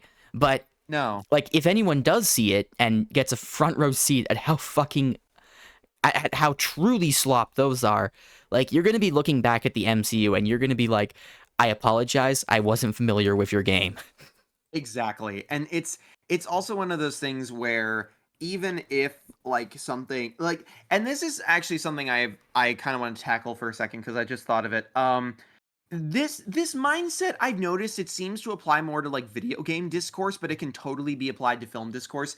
I'm sure you've seen the fucking like the leave the multi-million dollar company alone type memes. And I do think that I don't like that image, honestly. I mean, I get the point of the image, but it's one of those images that gets so often misapplied. It's like the fucking SpongeBob roller coaster image, yeah, oh my or gosh. like the Encanto cornplate thing. Like those things can be funny and like make sense in some contexts, but like, Yes. um, it's just to give you an example of one of the misuses of this, like stop defending the $1 billion company meme. Um, Yeah, I I have an responded to example of like a the tweet. I responded to like a viral tweet once when I still used Twitter, where someone was just like, yapping about how like, oh, Mojang developers are fucking lazy, pathetic, like, pieces of shit because we don't have like wow. good Minecraft updates. And I'm like, guys, and I just said, guys, leave the fucking devs alone. It's a corporate thing. Like Microsoft is weird about like wanting to like add more stuff or like keep stuff out of Minecraft. And like the corporate side of Mojang is like kind of weird. But it's not the devs' fault. Like stop calling the Yeah. devs lazy. There's no fucking circumstance I can think of where that's the actual reason why a problem exists with a game. Um, Obviously people fuck up, but like calling them lazy is just nuts to me, and it just doesn't really capture the real problem, I think, because yeah, there's tons of criticisms to be made of like corporate Mojang, tons to be made of Microsoft for sure, and their handling of Minecraft, but that's not on the devs. Like the devs aren't in control of this stuff. And then when I pointed that out, someone posted that fucking image saying don't defend the multi-million dollar company. And I just sat there dumbfounded because I was not defending the company. I was actually Right. criticizing the company. I was Yeah, defending you the were people making who it worked there. you were making it fucking clear that you were specifically highlighting the fact that the people that you're calling lazy are probably not the ones who are causing issues that are frustrating you or that who don't have control over the entire situation regarding Minecraft updates, but it's defending a corporation. Like, okay, whatever. That's such a dumb straw man thing. Like I feel I've kind of felt that way sometimes when I oh my god, I still remember I have two examples that kind of relate to this. So going to the SpongeBob roller coaster example, right? Um I remember there was a tweet somebody made that was like, "What's the most uncomfortable you felt watching a movie?" And I saw a user quote with a quick clip of a scene from Nope. I won't say what it is, but when I saw that, I was like, yeah, I agreed. Because the scene I'm thinking of genuinely fucks me up and disturbs me the more I think about it. The implications of it really like viscerally terrify me and make me like sad and scared and disgusted. And then that person, they ended up replying to themselves because they said with text that said, "Are you fucking kidding me?" And it was a picture of that tweet with the clip, and under it was a reply of the SpongeBob roller coaster picture. All I'm gonna say is, if you know the context of the clip they posted, it's like, "Are you fucking kidding me?" That is insane. That What? is it is ridiculous. It was so Nope dumb. was not the Uh, movie I thought you were going to mention when you started making that point, when you started bringing that up. Like, that's not one of the Interesting. movies I would perceive as, like, being, like, I guess, pigeonholed as that sort of, like, SpongeBob roller coaster, like, baby's first scare kind of thing. Oh Like, that's no. more what I Hell think, no. like, people think FNAF is, or, like, I don't know, stuff that's, like, super popular. I mean, Nope's It's popular, but, like, stuff that, like, yeah. children know, like, you know what I'm Yeah, talking about? Like sort of like Poppy that Playtime thing even. That would be a great something like example.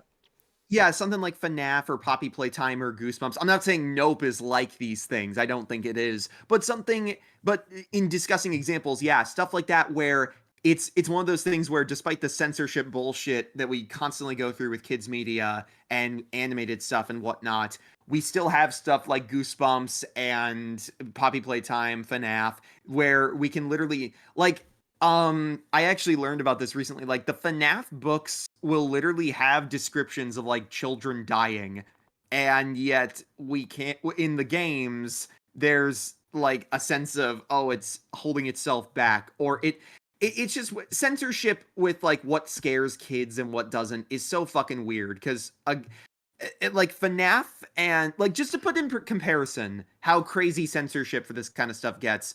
My school, the school I used to go to, before I started homeschooling, we used to do these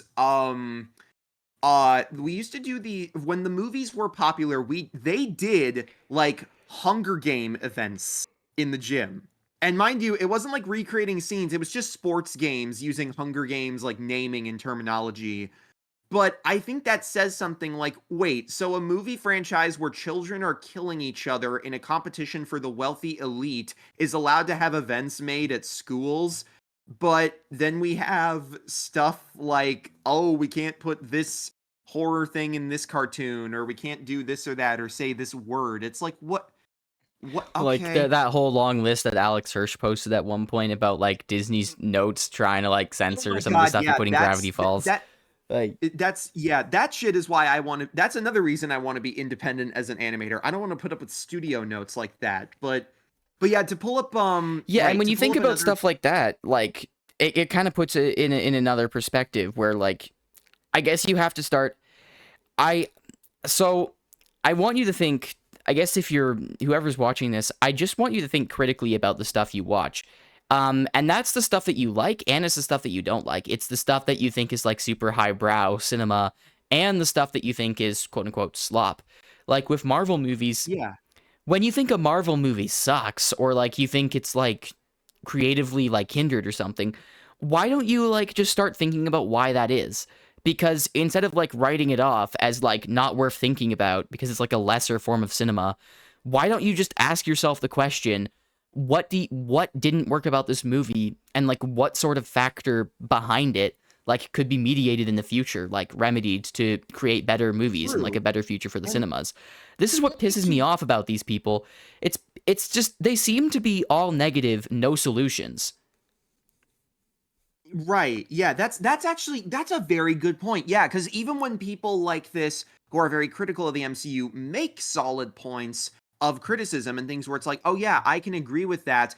There's also this sense of like they'll be passionate when they're angry, but they won't care enough to be like let's suggest ways to fix this, or let's suggest opportunities on how to alter this idea. They'll just be like, okay, I ranted about this thing I hate. I don't give a shit about the MCU anymore until I go watch the next thing that's going to make me mad because I need YouTube money.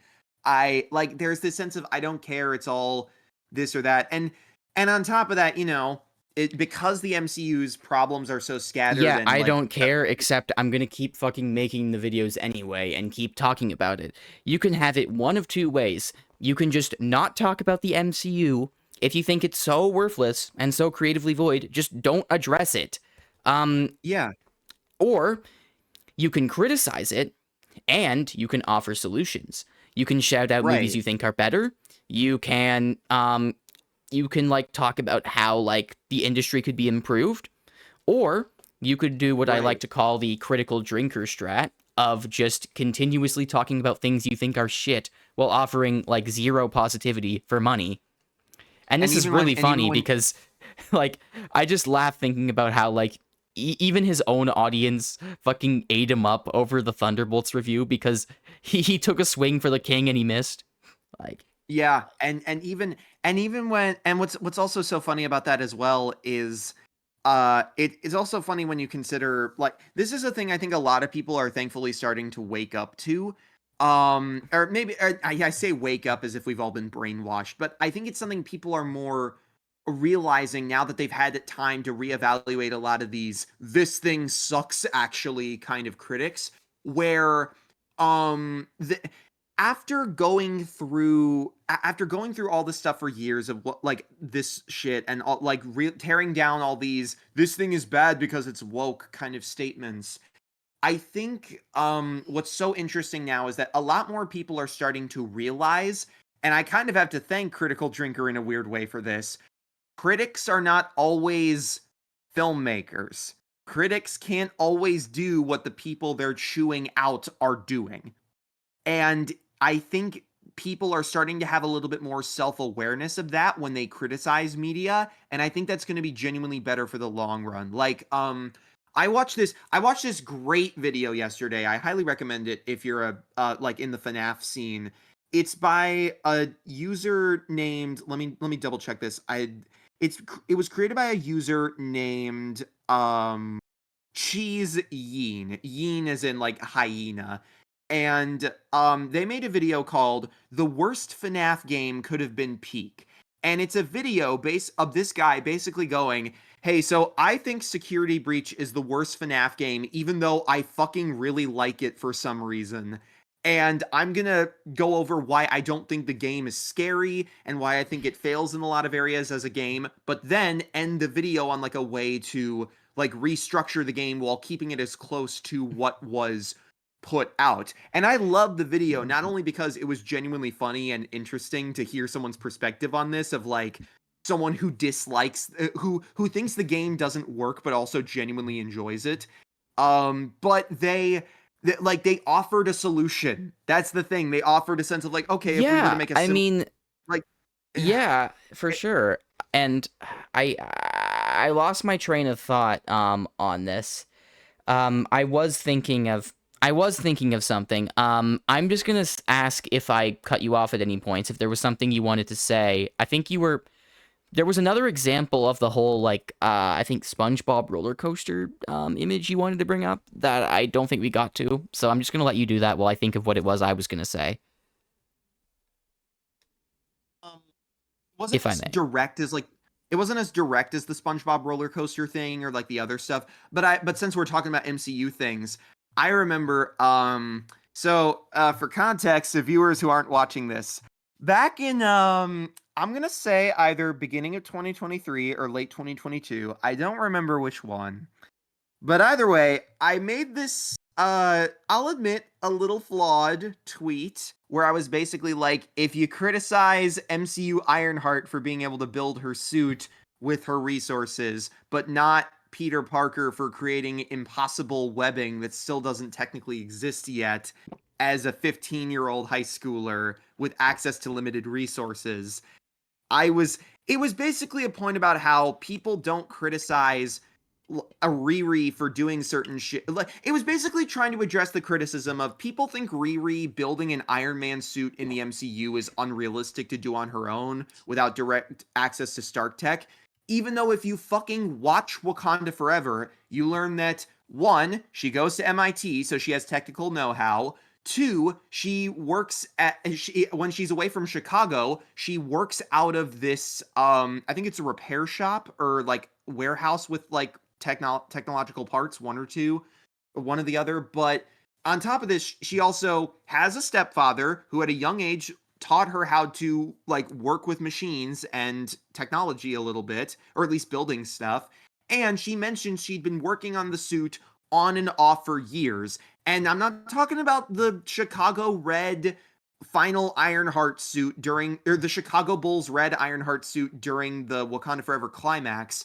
I'm talking about just the base Mark 1 suit where her face is exposed and it looks like she's wearing headphones and she's got like construction equipment bars or whatever near the arc reactor and stuff. That suit was made on and off by herself for years, and it's an insanely basic Iron Man suit, but people still called this character like she's the bestest ever who makes no flaws. And so the tweet was basically trying to be like, we're really going to criticize Riri for doing this when it's perfectly reasonable how she could with what the MCU tells us. But we're not going to criticize Peter Parker for making impossible tensile strength webbing that was basically the point I was trying to make. But I did it Yeah, a and I little mean, bit. like, Tony Stark built this in a box of scraps, you know? Like, he literally built his Yes. first suit in captive by terrorists That's my when he fucking had access to argument. almost no resources. Tony But no Stark one can would build it with criticize that, right? yeah, Tony Um, Stark can build assorted weapons. Tony Stark can build his first suit out of assorted weapons in a cave in the Middle East. But oh, we have a character Tony in a Stark built cave. this in a cave with a box of scraps. Exactly, but we can't have Riri build it, even though she has access to resources in more sterile, manageable environments, and has also a similar and has her own like it. Like, that's the other thing as well. People forget Tony's super genius is glossed over in the film. Like they literally have it in a montage. They mention him being the son of Howard Stark and quickly showed he was a genius at a young age. But nobody has a problem with that because that like I really don't know. It's even worse in the comics. I won't explain how, but there's some weird shit regarding Tony's backstory there that I think has been retconned. But yeah, so point is I worded it wrongly, and while there was plenty of people that liked the tweet, I think it got over like 2 or 3,000 likes, which did make me feel kind of happy, but also like, wait, this many people got attention of it. That led to people like quoting the tweet and saying like this was a bullshit criticism, this was dumb, people replying it. But what frustrated me was when I tried going in the replies to be like, okay, I've tried hearing some people out, let me correct myself a little bit. There were still people in the replies like, bro, shut the fuck up and take the L. I'm like, I'm trying to agree with you, dickheads. I'm trying to hear your points out and be I mean, like, okay, new information has come to light. Here's how I'm processing this. And you're telling me, no, shut the fuck up. You don't get a second chance. something yeah, You. something Like, I've what? noticed something I've noticed about like websites like Twitter and social media more broadly is that it's a zero-sum game, right? Like Yeah. every tweet has to be either 100% right or it has to be the worst thing ever produced, and you can't go back on it, and it's a permanent stain on your record. And Right. I'm not talking about like edgy jokes and cancellation or whatever. I'm just talking about like people having like incorrect takes on things. Like Yeah. in the sense of like, It's just, oh, you make one bad point and then suddenly your entire argument is invalidated and like nobody will ever budge on this. It's like and it's not just arguments too. It's also like perceptions of things. Like and specifically in regards to this podcast episode with like Marvel movies and like the whole like the slop debate. It's like it's exactly this zero sum thinking that like I think gets people to that conclusion where like because there's like bad corporate shit in like how Marvel movies are produced, that means that the entire thing, every single thing is just a worthless product with no creative right. vision. And like there's no artistic value in it whatsoever because it can either be peak or it's complete total fucking ass and it's devoid of any meaning or like and you shouldn't bother like deriving any sort of like artistic, value from it. And Yeah. I guess what pisses me off is because these people also have like an air of like being critical thinkers and like wanting like good thought-provoking movies. And like I get it. Like yeah, a popcorn flick is fun, but like media engagement and like media literacy. I don't know if I love the term media literacy, but you get what my point. You get my point though. Yeah. Thinking about media is good. And like having media that you can think about is good. But to just have this whole like wave off like brush thing where you're like, oh, but there's entire pieces of media that you don't actually have to think about because they're just slop and bad and creatively bankrupt, and you shouldn't even talk about them because they're that bad. I'm Right. just sitting here like, even bad things, you can learn a lot from them. Like, Yes. genuinely, I don't care if you think every single Marvel movie is a complete pile of dog shit. That is your prerogative. But you should still think about them to an extent. Like, if you Right. want to engage with media, like even stuff that has a lot of corporate meddling and like its creative vision is hindered, like a lot of Marvel movies are, like there's still so much to learn from that, and there's so much to get from like the production and like all the different elements of like how the movie is made. Like that stuff is Yeah. interesting, and you should think about it because if you want better media, you have to think about the media that does exist, not just the good, but also the bad and the quote unquote Right. slop. And And I here's where I also want to get to. So, yeah, no, sorry, you go first. Yeah, I was also just gonna say I feel like a lot of this stuff also kind of like that mindset of like if something has corporate shit going on, it's all slop or it doesn't count or we can't give it too much credit on this or that front. I think a lot of that also kind of comes back around to the mindset that I've seen with a lot of that I've seen over the years with creators that focus more on the writing of some stuff. Now, I am not saying in any way that if you choose to focus mainly on writing for critical feedback, that's perfectly fine. I get it. I do it sometimes too. I see the benefits of it 100%. That said, I have grown to really dislike when people say nothing else in the film matter, nothing else in a movie or a project you're working on matters if your writing sucks. And personally, I find that kind of insulting because to put in perspective, for those that missed it when I said this earlier who don't know, I'm an animator.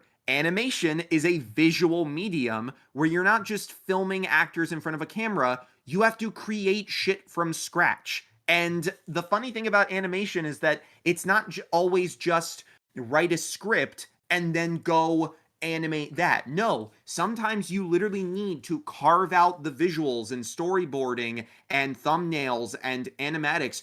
And just even literal gags and errors and insane moments, you have to work through the visuals to find the writing sometimes. So when people like if even somebody even fucking even in live action, even in live yeah, action, there's still I cut you off. Sorry. You can continue yeah, what you and were no, saying in a it's the second. same I just point. wanted to say, even in live action, there's so much involved in like the cinematography of movies that like communicates as a language of its own, that like enhances the experience.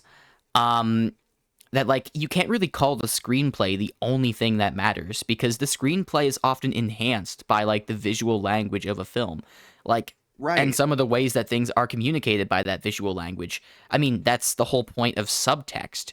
um Yes. like, And I think that's actually and obviously there's actually a subtext can good also exist with dialogue, like a lot of like oh yeah. great like scripts do that, but like the point I'm making is that the visuals do also matter. I'm not saying you can't have a great written story without visuals, because obviously great books exist, and there Yeah. are great like stories that have like subpar animation or subpar visuals. Oh yeah, like Like, I think I'm not going to say Invincible has subpar animation. I don't mhm, think it has amazing animation. It could use a right. lot of work, but the story I is think pretty fantastic. But yeah, even then, it's there's a still a lot of visual stuff that like complements the story and like enhances it. So it's it's more like, very yeah, it, it's more varied than a lot of people give credit for. Like for example, I think like for here's a good example, right? So the Disney movie Raya and the Last Dragon. That film's been one of the like the big like Disney animated movies to get criticized a lot when it came out. Not so much as Wish. Wish I think was like the first big one for Walt Disney. That and Ralph Breaks the Internet. So it's not on that level, I don't think. But Raya definitely got a lot of criticism, and having seen it at least twice, I can safely say it's a movie that frustrates me because the animation of the film is phenomenal. Like from a technical level, there's nothing wrong with it. It looks incredible. The characters are like the side characters are great. The acting is very well done. The music is good. The color grading, the shot composition, it looks very nice and incredible for the most part. But what holds me back from thinking it's a good movie is the character writing for the main characters and the way the story executes its like theme of trust, and does it in a way that I think could send a bad message if taken poorly with the way it handles it, especially in the third act. So again, I'm not saying writing has no bearing on the plot, but notice when I was talking about Raya's issues there, I didn't just say the character writing, I also said the execution of the theme was a problem too. And you can make an argument of whether that theme was based on the writing being bad or not, but the theme is not the writing. They can work together, but they're still separate things. So for me at least, to hear like I'm not going to say that none of the good stuff in Raya matters because the writing is bad. I honestly think it's a movie I want to recommend more to people because I'm like give it a watch, because some people love it, some people don't. It's a very mixed bag of opinions there. And I think it's a point is, yeah, with this kind of stuff, even when I can see where people are coming from on these perspectives, I feel like it gets very narrowing. There's a good quote from a YouTuber that, to be clear, I have no beef with. Last I checked, we are cool with each other. We haven't interacted in a while, but we're chill. And Noah, you know this YouTuber, Madvocate. There's a quote oh yeah, I from kind of do. yeah, there's a quote from Madvocate, one of his videos talking about WandaVision, where and to be fair, for a while I understood the point of this statement. He said, "Nothing abstract stands when everything concrete is rubble," and I think that's a perfectly fine like perspective to have on. That's a fine stance to take. Counter stance: rubble can be beautiful too and have a point. And on top of this, maybe I'm not wording this the best and I'm going to get mocked for it, but counterpoint is that okay, but just because the concrete is rubble doesn't mean the abstract has nothing of value or that it still can't add to the scenery. I don't know if this is a perfect analogy, but like it's I understand the 100% where the desire for more internal consistency comes from. I get it.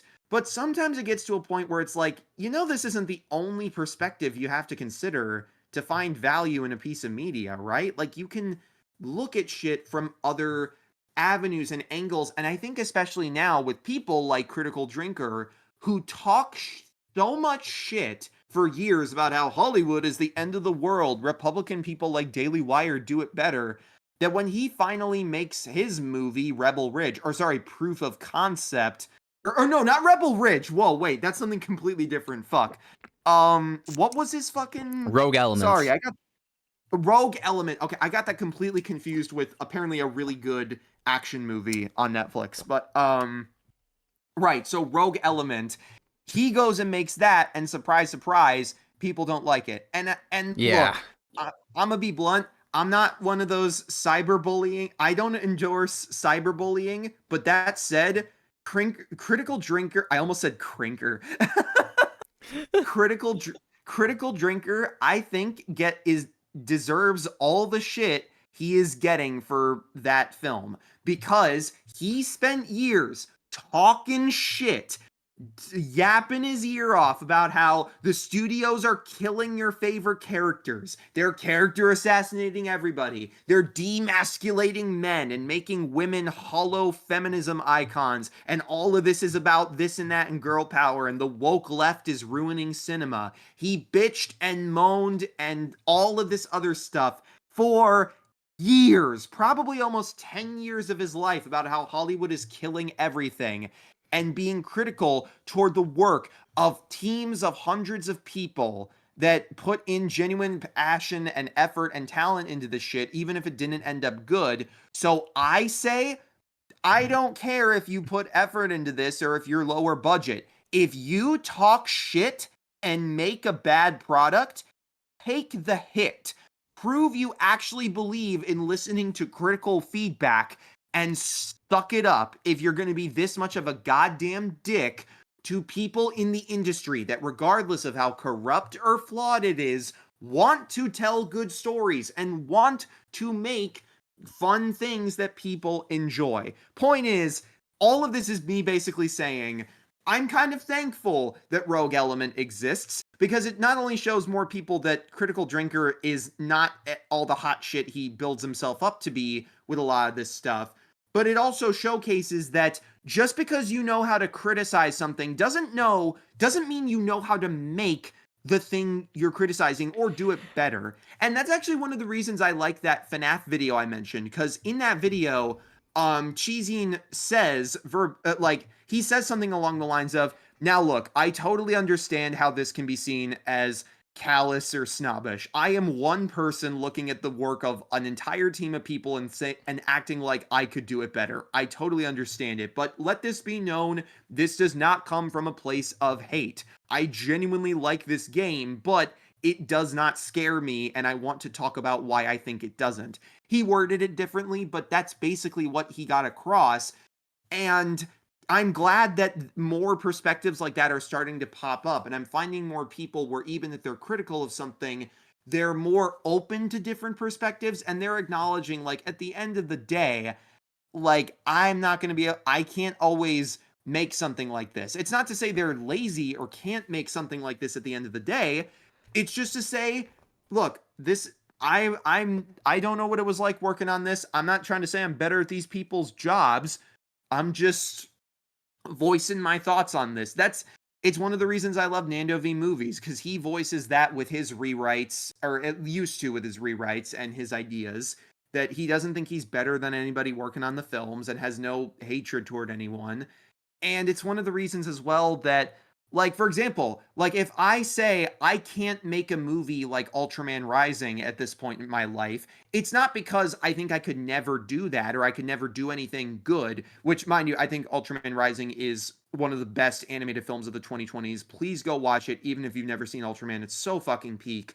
But me saying I could never make a movie like that right now is not me saying I never could at all. It's just saying, oh, I lack the experience, teamwork, and, well, the vision for what became that film to make it myself. And even if I were to make it, it'd probably be different because I'm not bringing my perspective to it. So, point is, like, with a lot of these critics, I think some of the ones, especially that are still fucking dickheads and don't change, assuming they're not just the complete sexist ones and the racist dickheads who still grift people for money, but the real people who actually like want to go into this stuff, make their own stories, deconstruct stories so they know how to make their own.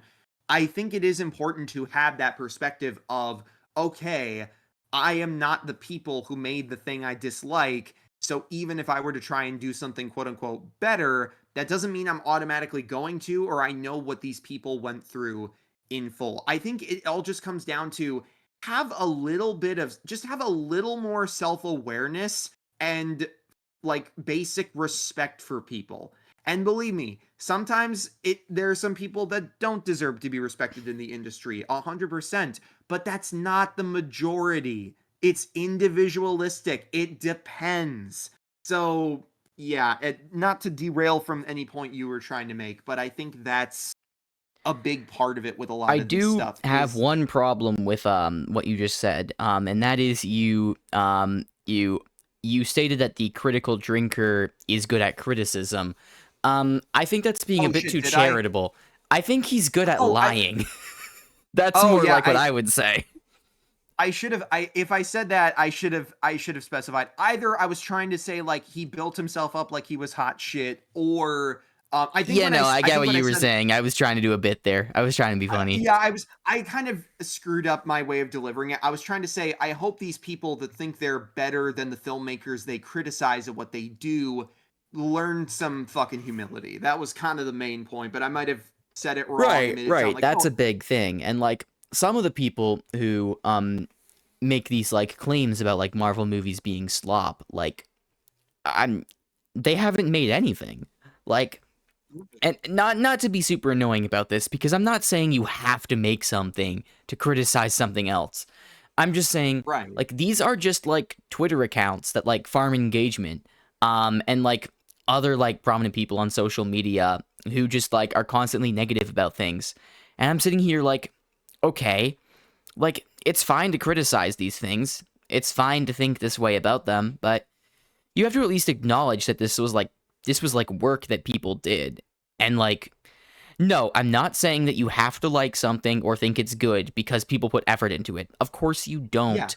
But you can't act like it has no artistic value, that it's completely devoid of meaning. Like I saw at one point someone put like a bunch of movies into like a category on Letterbox as one example, and the category was just called like evil movies that are like movies devoid of humanity, and such movies include like I don't know, I think Love and Thunder, and then like The Rise of Skywalker. Free Guy was another example. Oh, for fuck's sake. What else was Uh, on that list? Probably a couple other MCU movies, maybe one or two other Star Wars movies. I forget to exactly, but see, the point is, no, I don't care. There's no exceptions to this. Any movie that was made by human hands has some level of artistic value. If we yeah, get to a point where we start making AI generated movies, then I will, then that's different. But like movies that were made through like a human production process at some point necessarily have a human touch, which is worth acknowledging. Even if the movies are yeah, bad, even if they are screwed over by corporate shit, even if they have like annoying bullshit in them and whatnot, like these are still products of labor with some level of value. Like it's not all like worthless slop. And there's two attitudes I've seen regarding this whole thing on social media. Um and I don't like either of them. There's the more transparently like asshole like kind of logic of like oh, well, I've deemed these movies slop and worthless, so if you like them and watch them, you're actually contributing to problems in Hollywood because you're rewarding bad behavior, and you should only be watching movies that I personally think are good, because that will make the industry better. And that's obviously like a pompous, really arrogant way of looking at the world and like looking at movies. But right. There's also another one that's not quite as bad, but it still really pisses me off. And it's this whole mindset of like, it's okay to like slop. It's okay to just have bad taste and like things that are objectively not very good. And like, I'm just Right. sitting here like, okay, but you're still presupposing that because you think this thing about a movie, that objectively determines its quality. And like, people Oh, aren't allowed to exactly. dispute that. Like, it's like saying, Yeah. yeah, you're allowed to like this movie, but it's still objectively terrible, and it's still like a bad thing for Hollywood. It's just okay if you personally like it. It's okay to have bad taste. It's like, what if, and here's a shocker, what if I actually just think the movie is good? Yeah. Like, gosh, Like, I don't, that's a like, I don't have to be like, oh yeah, I like this movie, but yeah, it is kind of fucking garbage, exactly like you said. I just like it anyway. No, sometimes I just actually think it's a good movie. Like, there's I definitely movies where I like them, but I also think they're bad. Like, a Minecraft movie is a great example of that. But then there's other movies where people will call them, like, corporate slop, and I'm like, I don't know. I thought that was good. I liked yeah. Free Guy. Like, I thought it was a good movie. Yeah. I I'll don't, be blunt. Yeah, like like, Free Guy's one of those movies I and think I'm it's sorry, if very you're gonna over. tell me, I think if you're gonna tell me, yeah, it's okay to like that, but it's total, like, worthless slop, I'm like, no, I disagree with you. I just disagree with you. You can think that, but don't enforce that opinion on me. Like, don't act like I'm Right. supposed to agree because you, the arbiter of media, have decided that this is objectively bad or weak or slop. Like, Yeah, and I'm actually really glad you brought that up because that's a feeling I had when I was kind of in a lot of those like objective media criticism type circles. That kind of backhanded feeling of like, okay, I'm sure you didn't mean to insult me when you say that, but you still called what I like shit. So it's like what it's like that thing I was talking to you about. and I'll be clear The about one this, if I may, if I may. It's yeah, fine to call something I like shit. What's not right. fine is acting like I should be expected to agree with you that it's shit just because you've come in and you've made an observation you think is objectively correct about it. Like, Yeah. you can you can absolutely call things I like shit. I'm friends with a guy who thinks the Sonic movie 2 is terrible, even though I really like that movie. But that guy has never gone to me being like, well, but that guy has never acted like I should believe that just because he does. Like, Yeah. he's never I'm been, kind of yeah, it's okay to like this movie, but you have to admit it's kind of bad, right? No, he never said that. He just said that he thinks it's bad.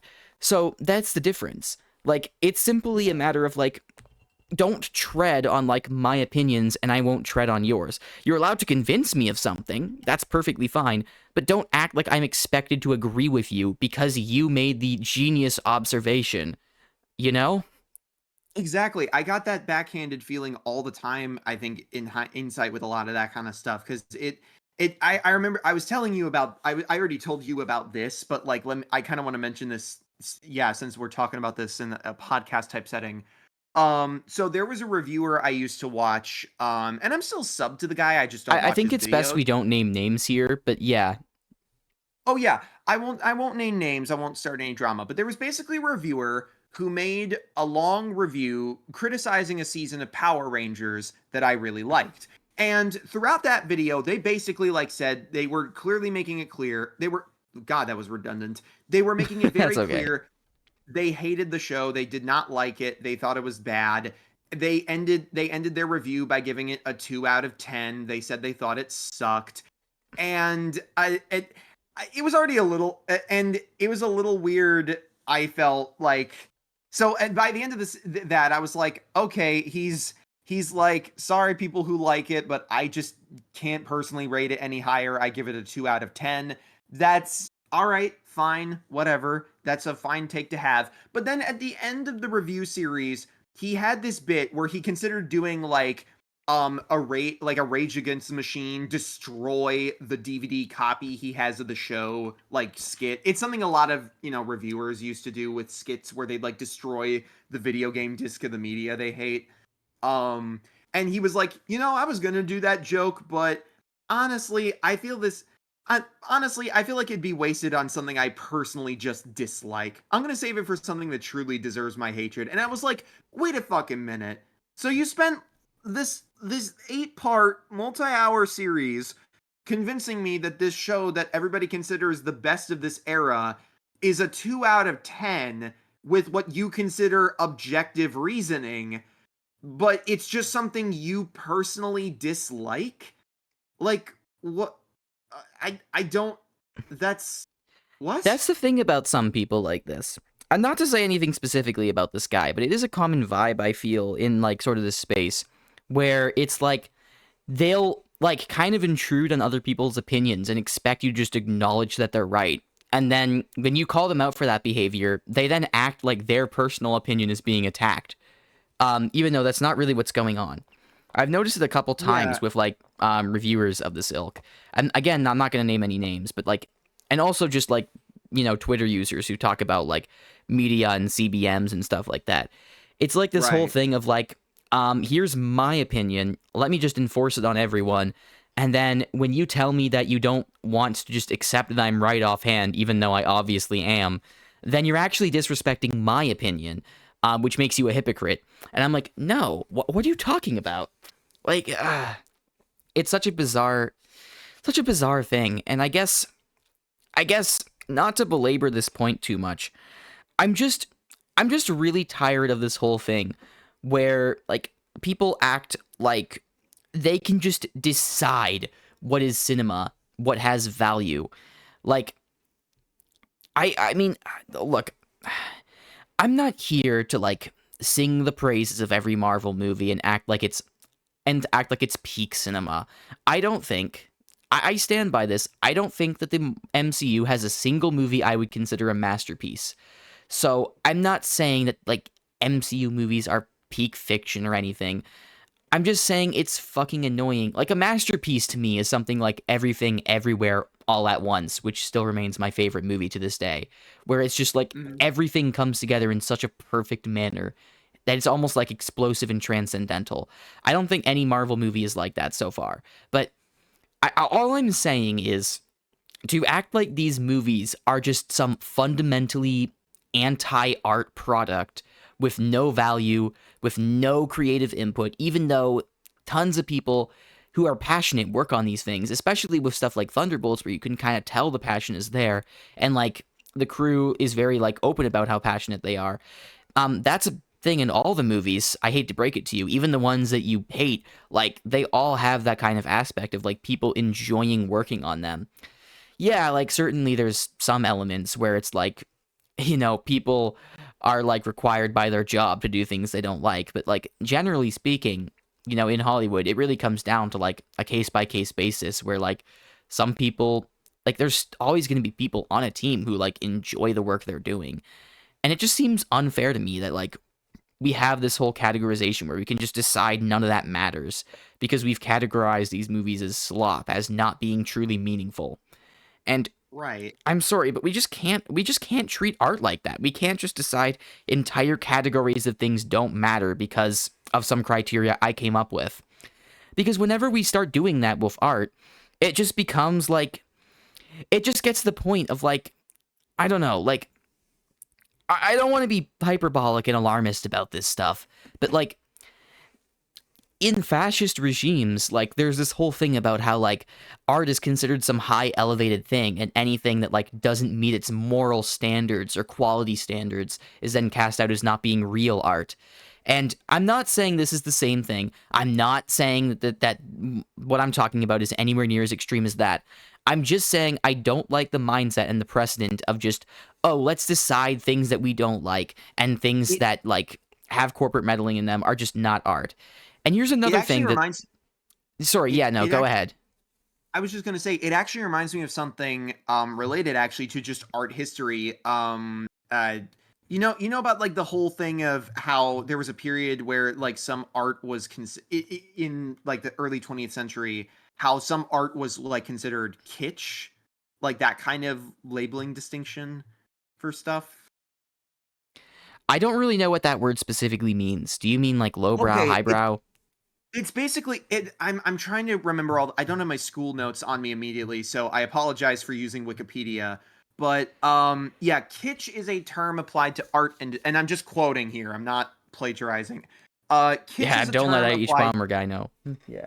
Yeah, kitsch is a term applied to art and design that is perceived as naive imitation, overly eccentric, gratuitous, or banal, or a banal taste. Basically, it was this thing where art that was seen as realistic and lifelike at the time was seen as, high art or real art, whereas more expressive, like, shall we say, postmodern, I guess, or like wild, unrealistic, exaggerated artwork, I guess cartoons would fall into that, was seen as kitsch, where it's like just a pale imitation of life. It's not fine art in a sense. And maybe yeah, it's to brand visual, it says here, to brand visual art as kitsch is often still pejorative, though not exclusively. Art deemed kitsch may be enjoyed in an entirely positive and sincere manner. So it's obviously They had a evolved word for over the slop years. back then. That's crazy. Yeah, Like this kind genuinely, of, in it a way. genuinely feels like the same word. It's just, history doesn't repeat, but sometimes it rhymes. I think I cracked the fucking code. This is kind of a side thing. I think I finally got it. That's the problem with the fucking Disney remakes going for lifelike stuff over animation. They're trying to be fucking kitsch. No, they're seeing cartoons as kitsch, and they're Oh trying to my make the god, right. the we That's just actually a I great point to bring up because like I truly I will go as far as I have to with this whole like um everything has artistic value, even the smallest things, even the most quote unquote corporate things have some level of artistic value that has to be acknowledged. Like, and yes, I do think that includes the Disney live action remakes. Now, I I don't think so like too those to a degree. conceptually. I don't like them Right. conceptually. I don't think they should exist. Or at least I don't think they should be made in like, and like make like $1 billion or whatever. I don't Right. like that they like kind of supplant the originals. I don't like any of that stuff. I think a lot of them are in concept lazy. Obviously, again, like some film crews have fun making them. But like conceptually, they're pretty lazy, is what I'm saying. But they still have some artistic value, and I stand by that. Yes, even for the Disney live action remakes, because this principle kind of has to be universal. As long as there's a human touch somewhere, like it has to apply, you know? And I guess this would be a good time to bring up. I know you talked to me once about Mufasa because I haven't seen that. I haven't Yeah. seen any of the live action Disney remakes since like I don't know, Pete's Dragon, which I Hmm. actually kind of liked, but you know what Yeah. I'm you know what I'm saying, right? Yeah, with Like with fucking with Mufasa, for example, like that was a movie where when it was announced, even as a diehard Lion King stan, basically, I was like, even when that film was announced, I was like, okay, this is bottom of the barrel dumb creativity. We're not even trying with this. Why is this even being made? And now that we have the final version of the movie, I'm not gonna act like it's high art. I still think it's honestly, if we ignore the remake, it's the weakest Lion King movie to me. It's still got a lot of problems. There are issues with it. It did not need to exist. If just saying the term a Mufasa prequel still sounds weird because to me at least Mufasa, like the one in the animated movie, doesn't give it's kind of the same thing as like Madam Web, where I'm like, this character doesn't give me main character energy. I like them, but really? We have a like what story is there to tell here? But having seen the final movie and seeing what Barry Jenkins and the crew were going for, I have to say now, I actually do like the movie. I enjoy it. I don't again, it's not to say it's perfect, but god damn it, it tried harder, I think, than the Lion King remake, and I think a lot of why it does in some areas work is better than it is because it knows where the remake fumbled. So it does make genuine efforts to improve the facial animations and the storytelling and the execution of lighting and coloring in some environments. Again, there are issues with it from an animation and writing standpoint. Some characters are better than others. Some songs are better than others, even though most of them have grown on me. The directing is very weird. Sometimes it's good, other times it's very odd. There's a lot of instances where the camera feels like it's moving around a lot and it doesn't work. But for what I was expecting going in, like an okay, like just a mediocre, yeah, whatever, you kind of tried, but it wasn't enough type movie. I actually liked it a lot more than I thought I would, and have a soft spot for it now. So and I yeah, noticed even that a even film, with sorry, go yeah, on. Go on. Finish your but yeah, thought. I was just I was just ending on the point of like even a film that I thought was going to be worthless has given me a lot of like things I enjoy recently or fun. Like I bumped to the fucking Mufasa soundtrack currently. Like there's a lot of songs from that movie in my music rotation.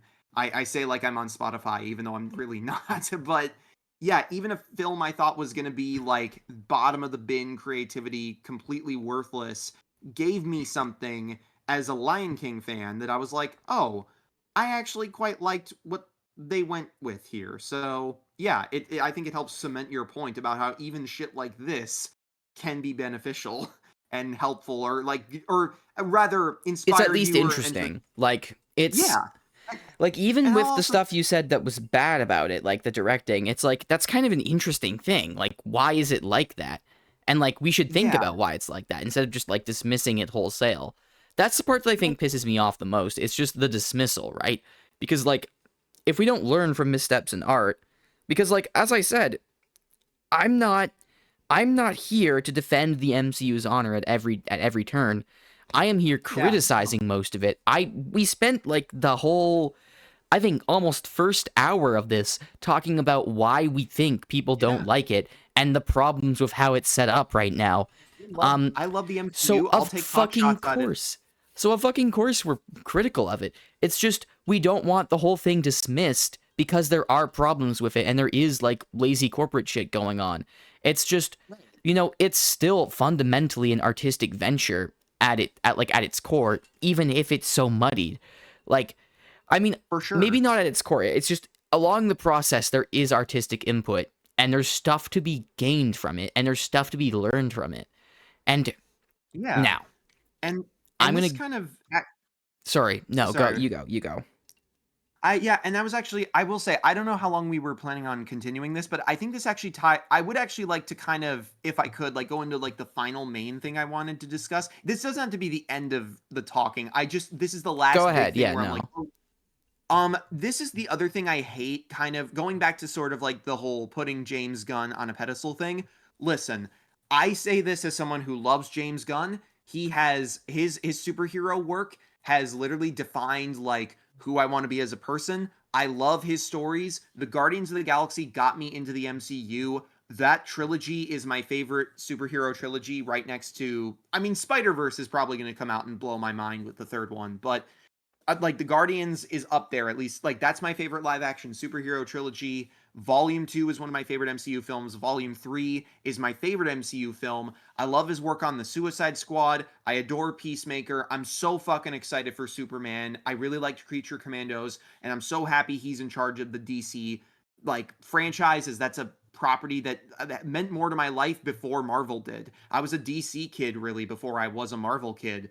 So I want to make it clear, as much as I love James Gunn, though, not only is the man not perfect, he's still screwed up at times, as good as he does things, and as flawed as like flawed as the attempt to cancel him was or whatever. But which even then, even just saying canceled, some people probably cringed at that. But even as much as I love James Gunn and think his work has genuinely changed my life for the better and made me like have impacted the kind of stories I want to tell as an artist, I will say, I really fucking hate when people act like he's the only filmmaker that has ever done anything good in the MCU post Endgame. Like, it really grinds my fucking gears when people dismiss the good work of the creatives and the directors just because they didn't like the final product. It's like, oh, Let me list a it's not, few examples. Ryan yeah, Coogler did a fantastic job. He's a fantastic yeah, director. He just came out with a banger original movie, Sinners, which people are yes, gushing grannies about. Um, hmm, but you have to acknowledge that he paved the way for that with his Marvel input, with stuff yes, like Black Panther and Black Panther Wakanda Forever, which I think are yeah, two movies that have a lot of artistic merit and have a lot of interesting things absolutely, to say. And I do really like those movies. That's one yeah, example. I think Chloe Zhao is another great example of a talented filmmaker who's worked in Marvel. right. Her movie before, Nomadland, was very much a critically acclaimed movie. It was, high art, as some would say. It was Nomadland. I might have said it already, but um, Mhm. it won an Oscar, I think, or it was nominated. I don't really remember because I don't really watch the Oscars. The point is, critically acclaimed movie. And no matter what you say about the story of Eternals, because as much as I like that movie, weirdly, I do have a lot of criticisms of the story. Um, no matter what you say about the story or the script or anything like that, the cinematography in Eternals and the directing, I think, is honestly really great. And like it Yeah, speaks to her talent, both outside and inside the MCU. And that's just one example. Um, right. I I didn't really love Sean Levy's direction in Deadpool and Wolverine. I thought that like the loss of David Leitch was pretty felt in that movie. Mm. But like that being said, even he still had some like really creative like sequences, Oh like the yeah, whole, bye bye I bye love. fight. Yeah, That was that fight was awesome. also. That's another Like good some of the other example. That ones were a fight. lot more stilted to me than the ones from the first two. I really like that movie, but the directing is definitely a step down. But even then, like Yeah. he still has like some value. And like he eh, also directs I think he also directs like Stranger Things, which I would say is a pretty well directed show. So even then he's still pretty talented in some areas. Yeah, and Um I also have to say then there's that also Deadpool. there's more examples than just those I people. actually Like I could go on. I actually do have some examples. First of all, Matt Shackman, the director of all 9 episodes of WandaVision. Like, don't get me wrong, WandaVision has problems. I think it does not stick the ending as well as it could have or should have.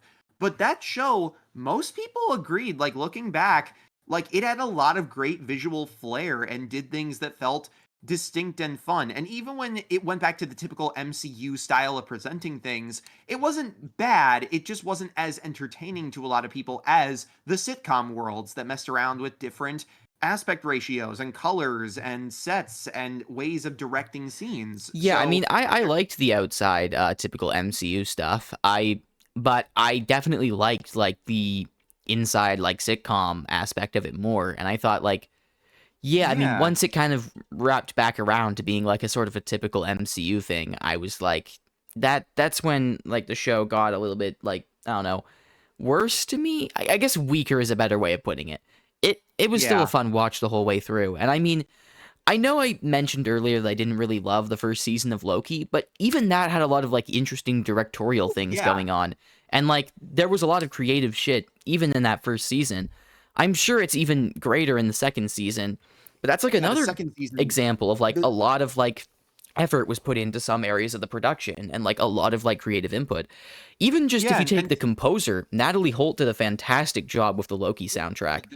Um the composers of the MCU are so fucking underrated. Like Ludwig Göransson, holy fucking shit. Hot take. I don't know how much of a hot take this is. I maybe it's not. I don't know. The Black Panther soundtracks are the best soundtracks in the MCU. Not to Ludwig mention fucking burned the Thunderbolts house has down with those. Son Lux, which I mentioned Yeah, how Everything Everywhere All at Once is my favorite movie. Same yeah, composers. for sure. And they Yeah, but did the a movie has great no job. artistic value, guys, because it's MCU slop. Ignore the Right, fact like that like these extremely talented people are working on it and like clearly putting a lot of effort into the music. Yeah, guys, but it's slop though. Just trust me. like how good like the stuff is with like the music, especially to just like to give it for example a hint of like, or a bit of praise for Sun Lux. As I was actually like setting up to like as in like the time waiting for me to like start this with you, I was actually like listen like thinking back to the Thunderbolts like the what's the word for it? I was thinking back to the trap fight scene where everybody is in the Mexico facility and battling each other, and I was thinking of the specific beats and moments from the soundtrack. I wasn't even listening to the song. I was just thinking to that unique vibe with the strings and the instrumentation and just like kind of mimicking it with my mouth. Like they made some great tracks in that film that weren't just leitmotifs. They were pieces that's and I think a lot of the MCU stuff recently has done a good job of that. Oh my god, the Moon Knight composers. Like those fuckers cooked. They did a great job with both the theme for that character and the backgrounds. That's another good example actually. And yeah, That I Ludwig also Göransson. I cut you off about Ludwig Göransson, but he was did he not also compose for Sinners, by the way? I think he he might have did. Ludwig gets around. He does some big stuff. I think he let me actually check. Ludwig Göransson movies. Yes, he Correct did me if I'm compose for wrong. Sinners. Michael Giacchino has composed for at least one MCU movie, right? Oh, he's composed like most of them. He did the theme for the MCU, like the Marvel fanfare when the logo comes in. He also That did was him? yeah, yeah, he also did Doctor Strange, Spider-Man Homecoming, Spider-Man Far From Home, and he not only made the music for it, he directed Werewolf by Night. He made the music for and directed that special, and it was fucking fantastic. So like they really know their shit when it comes to like the composers of this stuff. Giacchino especially, given how Yeah, I connected to mean, He's probably this is the big thing for me. Like, they get so many talented people for these movies. Even if there is executive meddling, it's not, these aren't all like mindless corporate drones who just want a paycheck. Like, these are guys who really fucking care and like put yeah. their all into this. And again, I will state this point. I'm not saying you have to like it or think it's good because people put effort into it. I'm saying that you should just not dismiss it as like worthless slop because it's Yeah. not. And it's especially, I think as well, there's also kind of this sense of yeah, with a lot of these other MCU creators, it especially frustrates me when Gunn specifically is put on a pedestal cuz like I said, the the whole thing it feels like is that even if people put good work into this shit, if the movie is divisive or not well loved or it stick the landing with everyone, people aren't going to care as much about the effort because the whole picture wasn't perfect. Like for example, like let's remind ourselves, Multiverse of Madness was directed by Sam Raimi. You know, the goat that everybody loves, the creator of the Spider-Man that everybody that every high top film subscriber enjoys. Like that's their goat. That's the guy. And I say this with no disrespect to high top films. I love Alex. But yeah, with Sam Raimi, he did Multiverse of Madness and brought, I will say, a lot of sauce to that movie. I think the first Doctor Strange is better in every way except the directing. As much as I love Scott Derrickson's directing in the film, I think the color and sauce of Multiverse of Madness puts it slightly above it. If it had the Yeah, same good effect. the color grading in Multiverse of Madness is honestly really good. Like, Right. And to be fair, like the first Doctor Strange was going for a more somber tone with rainy days and cloudy scenes and like misty Tibetan sunrises. They shot in London and London is but do gray. you see how So, we're talking about like artistic choices that have relevance yes, and aren't just like exactly. corporate slop? Like, this is my whole point. Like, most of the movies are like this. You can find things, in fact, all of them are to some extent. You can find things that are interesting about them. Like, and even if you counter that by saying like, oh, the Russo brothers have a very flat way of directing, sure, I kind of agree with that. But even then, like, you have other stuff in those movies, like, you know, Alan Silvestri's like score is like really good. And like, Yeah. you know, there's like some interesting things being done with the writing, and not all of it lands. I have a lot of criticisms of Endgame, but you know, like, Mhm. Yeah. there's still a lot of artistic value in that whole project, and I mean, Even and even then, like people will have different ways as well. Sometimes bad directing to one person could be seen as a good choice to another person. Like for example, I personally I really don't care that much about the airport fight in Civil War having the flat directing and lighting that it does. I notice it more now, yes, and I have to be reminded of it because people keep criticizing the movie for it a lot. But I frankly don't care much about it because in my head I'm like, well, all right, but the but stuff going on here is you can so also well done. yeah, you can also simultaneously praise stuff like the character work and the set design and all that. I Yeah, think the Civil War fight is really great because it makes use of the set design. It's something really great that like all the best like action set pieces in Mission Impossible do, which, you know, I'm a D1 Mission Impossible glazer. I love almost all right. those movies. And I think like some of them are like borderline incredible. Like Rogue Nation and Fallout probably being my two favorites. Ghost Protocol is also probably up there. But the point I'm making is these movies make such good use of their set pieces and do so many creative things with their fights. I'm not saying that Civil War is like quite on that level, but they do make use of the environment in the airport. And Yeah, even if you can like knock like the lighting and like the color grading and like the directing itself for being a bit flat, there is still at least one element you can find where it's like, this is kind of interesting. This is kind of like someone put effort into this and like someone like really like tried to make this stand out. Because Yeah. yeah, I think even when you have something that has like lackluster elements, you're always going to find at least one element that's interesting and artistic and valuable. Even in movies Something that like won't have most of that. You know what I'm saying? Like, Yeah, and something that also just crossed my mind now that I think about it is, let's think about Captain America: Civil War for a sec. That film was the Russo brothers' vision. That was basically I know Civil War had some behind the scenes troubles. There was a lot of stuff like the original inception of the movie. It wasn't even going to be Civil War initially. The original plan was like a more straightforward Winter Soldier type film that would have focused on I think Zemo would have still been the main villain, or Arnim Zola, but it would have focused on a completely different plot based on something from the comics called the Mad Bomb, which is a whole can of worms. But so it didn't become Civil War until they got Downey on to do it. Or maybe Spider-Man, I don't know for sure, but definitely Downey had a big part in it. So the movie definitely underwent like studio issues. And I don't know all the details, but I know it was a shit show. Is definitely going to talk about Civil War at some point in the future, because they mentioned in their Age of Ultron video that there was basically like a lot of conflict that got settled during the production of that movie. But with Civil War, despite all the corporate meddling, a lot of that was still the Russo brothers' same approach to making what they did with Winter Soldier. So for a lot of this stuff in my head, I'm like, okay, guys, some of this stuff is not just corporate. You just don't like the vision.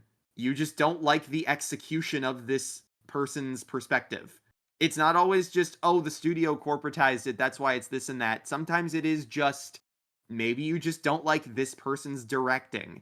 Like, be more honest about that, I think. yeah, I mean, that's a big part of it too. Like, at the end of the day, sometimes people just make mistakes, or even not mistakes. Sometimes you just don't like the decisions that films make. And it's not like Mhm. because they're soulless or slop. It's just because you don't like what they did. I don't know. Like, Yeah. And to kind um, of go back to my point about yeah. like the Civil War airport fight, for me at least, when I saw Civil War as a kid, I saw kind of some of that gray lighting and the vibe it was going for, not as like, oh, this is super flat, uninteresting directing. I saw it as like, oh, this reminds me of like a cloudy day in spring where sun breaks through and it's like patches of daytime before going back to being cloudy. And I grew up in a suburb where that was like my favorite time of year. It still is my favorite time of year when it's spring and things are nice and kind of balanced out. And when you live in a suburb, things can be a bit more, they're not obviously like rural farms or anything, but they're a bit more spaced out. So the airport fight in a weird way, it reminded me of like, oh, the fields I like to practice stuff with my friends on as I was a kid. Or wow, that was barely English, but like, you get the point. My perspective of the Civil War airport fight and its choice of lighting in its daytime setting, I took it through like oh, I like cloudy days, and this film kind of gives me that vibe when I watch this scene. That's not to say I think the directing is free of criticism. It's just me saying, here's why I liked it. Here's why I vibed with it. And frankly, there's just times where as well, people will literally do like every form of directing right, and it still won't satisfy some people. Like I watched Aquaman and the Lost Kingdom. I don't think it's a good movie. I think it's a step down from the previous Aquaman, even if I think the main like focal point of it is sound conceptually. But one thing I will say, even if the film is not as good as the first Aquaman, it still has a lot of James Wan directing sauce that the first one did. And it pissed me off when I rewatched the climax of the movie. There's a fantastic hand-to-hand battle. Well, not hand-to-hand, but like very like up close trident battle between Aquaman and Black Manta. It's one of my favorite scenes in the whole movie. It's genuinely really fucking cool. Great balance of CGI and practical effects. And I saw someone in the YouTube comments being like, bad directing or like bad cinematography. I was like, are you fucking kidding me? This is heat. but like that's that person's perspective. So it's like, okay, fine, I guess, whatever. I don't get it, but that just shows the variety of opinions. Like even some good directing to some people is bad and some bad directing to some people is good. Like it's a it's not all one thing. Like let's just remember that for Yeah, 5 seconds yeah. sometimes. And I mean, I guess one final thing I want to get to. This is kind of approaching the thesis statement. It's here's the secret villain of the week. The villain of the week of every podcast discussion, of every video essay, capitalism. Dun dun dun. So, what does capitalism have to do with this? Well, the executive meddling and the corporate parts of the art production pipeline have to do with capitalism, where these movies are not made necessarily to make money, they're greenlit to make money. That there's a crucial distinction there. Um, a lot of the people working on these movies actually do have a story they want to tell. It's just incidentally they have to get it through this. They have to achieve that through this means of like getting greenlit by a studio, getting funded, and getting released kind of under the studio's watch, unless they're able to fund an independent project, which I want more of, to be clear. But like you get what I'm saying. Like that's the role capitalism plays in this. Now this is obvious, like first, obvious, level analysis. So I'm not gonna harp on this point too much. The point Right. I want to make, I guess, is when people kind of have this mindset of like supporting these designated slop movies or bad movies is inherently going to make Hollywood worse because it rewards bad behavior from studios or whatever someone wants to call it. Like it makes these studios want to produce more slop because the slop is proven to work and it gets the money. So it leaves studios less willing to take risks or less willing to bank on like actual good movies, quote unquote. You know what I'm saying? Like the whole Yeah. rewarding bad behavior is supposed to produce bad results. Um I disagree with this for a couple of reasons. I disagree with this primarily because obviously people can't just decide based on their personal criteria what movies are bad and what movies are good. Yeah, you can to an extent understand what movies have more corporate meddling and what movies have more corporate influence. That I guess you can Right. know, and like maybe you want like movies that are more complete visions to succeed, which is fine, I guess. It's just that brings us on to my second problem, and that is you're trying to rely on the free market to just work, to reward the right movies so that studios will not make any missteps and always do the right thing. And you're trying to just badger people into making the free market work, which isn't how that, which I, not to repeat the same words so many times, but that's not how that works. That's not how capitalism works. That's not how the quote unquote free market works. Because at the end of the day, the primary motive of companies is to make a profit. Like, no matter what you reward at the end of the day, um, no matter what you reward in terms of money, studios are fundamentally going to want to cut corners during the production because it will expend less money, even though they do inflate the budgets for some reason. I don't really know why, but the point is like they want to make money. They will cut corners. They will make products that are mostly just satisfactory, to their standards anyway. And they'll just send them into the world. And in my opinion, people just relying on like only ever going to see the high artistic value movies or whatever isn't really going to change that because I hate to break it to you guys, as I've said way earlier in this podcast, stuff like Barbie, which had a really positive reception overall, there was definitely some backlash to it, but it was overall positively received. That's still made by like a massive media conglomerate, and that conglomerate Yeah. has corporate interests, and like that conglomerate is always going to try to cut corners. They're going to try and put in the lowest amount of work possible. And it doesn't matter if you only reward movies you think are good. They're still going to have that like corner cutting profit motive. They're not going to be And motivated to make movies more true to their creative vision. Like and at speaking of most they're art, going to get speaking of at most are going to get better at hiding the flaws in the projects they make, or greenlight, I should say, instead of just actually making them better. And in my Right. opinion, it's just such a misguided way to look at things, because if you really, really want like people's creative visions to succeed, and like you want like this whole like media to landscape to be healthier, you can't rely on the free market. You can't badger people into trying to make the free market work. It's not about that. You have to look into alternative structures for like film. You have to look into, I don't know, like bolstering unions, because unions Yeah. are probably one of the biggest forces in making stuff better. And Right. like, because the film crews, because these film crews who are so passionate also come together and demand and hold the companies to account. And that, I mean, you wouldn't have that if like companies didn't like, own like IPs and like weren't making the movies. But like all these Right. crews have these unions and these groups and these guilds where they come together and they demand better of the companies because they want to make these movies good. So if you Yeah. want good movies, instead of like acting like we're just going to dismiss some outright for being these quote unquote slop, why don't we look to the people who are working, you know, on these movies, trying to make them as good as they can be, and sometimes succeeding, sometimes not. Why don't we look towards those people and support their efforts?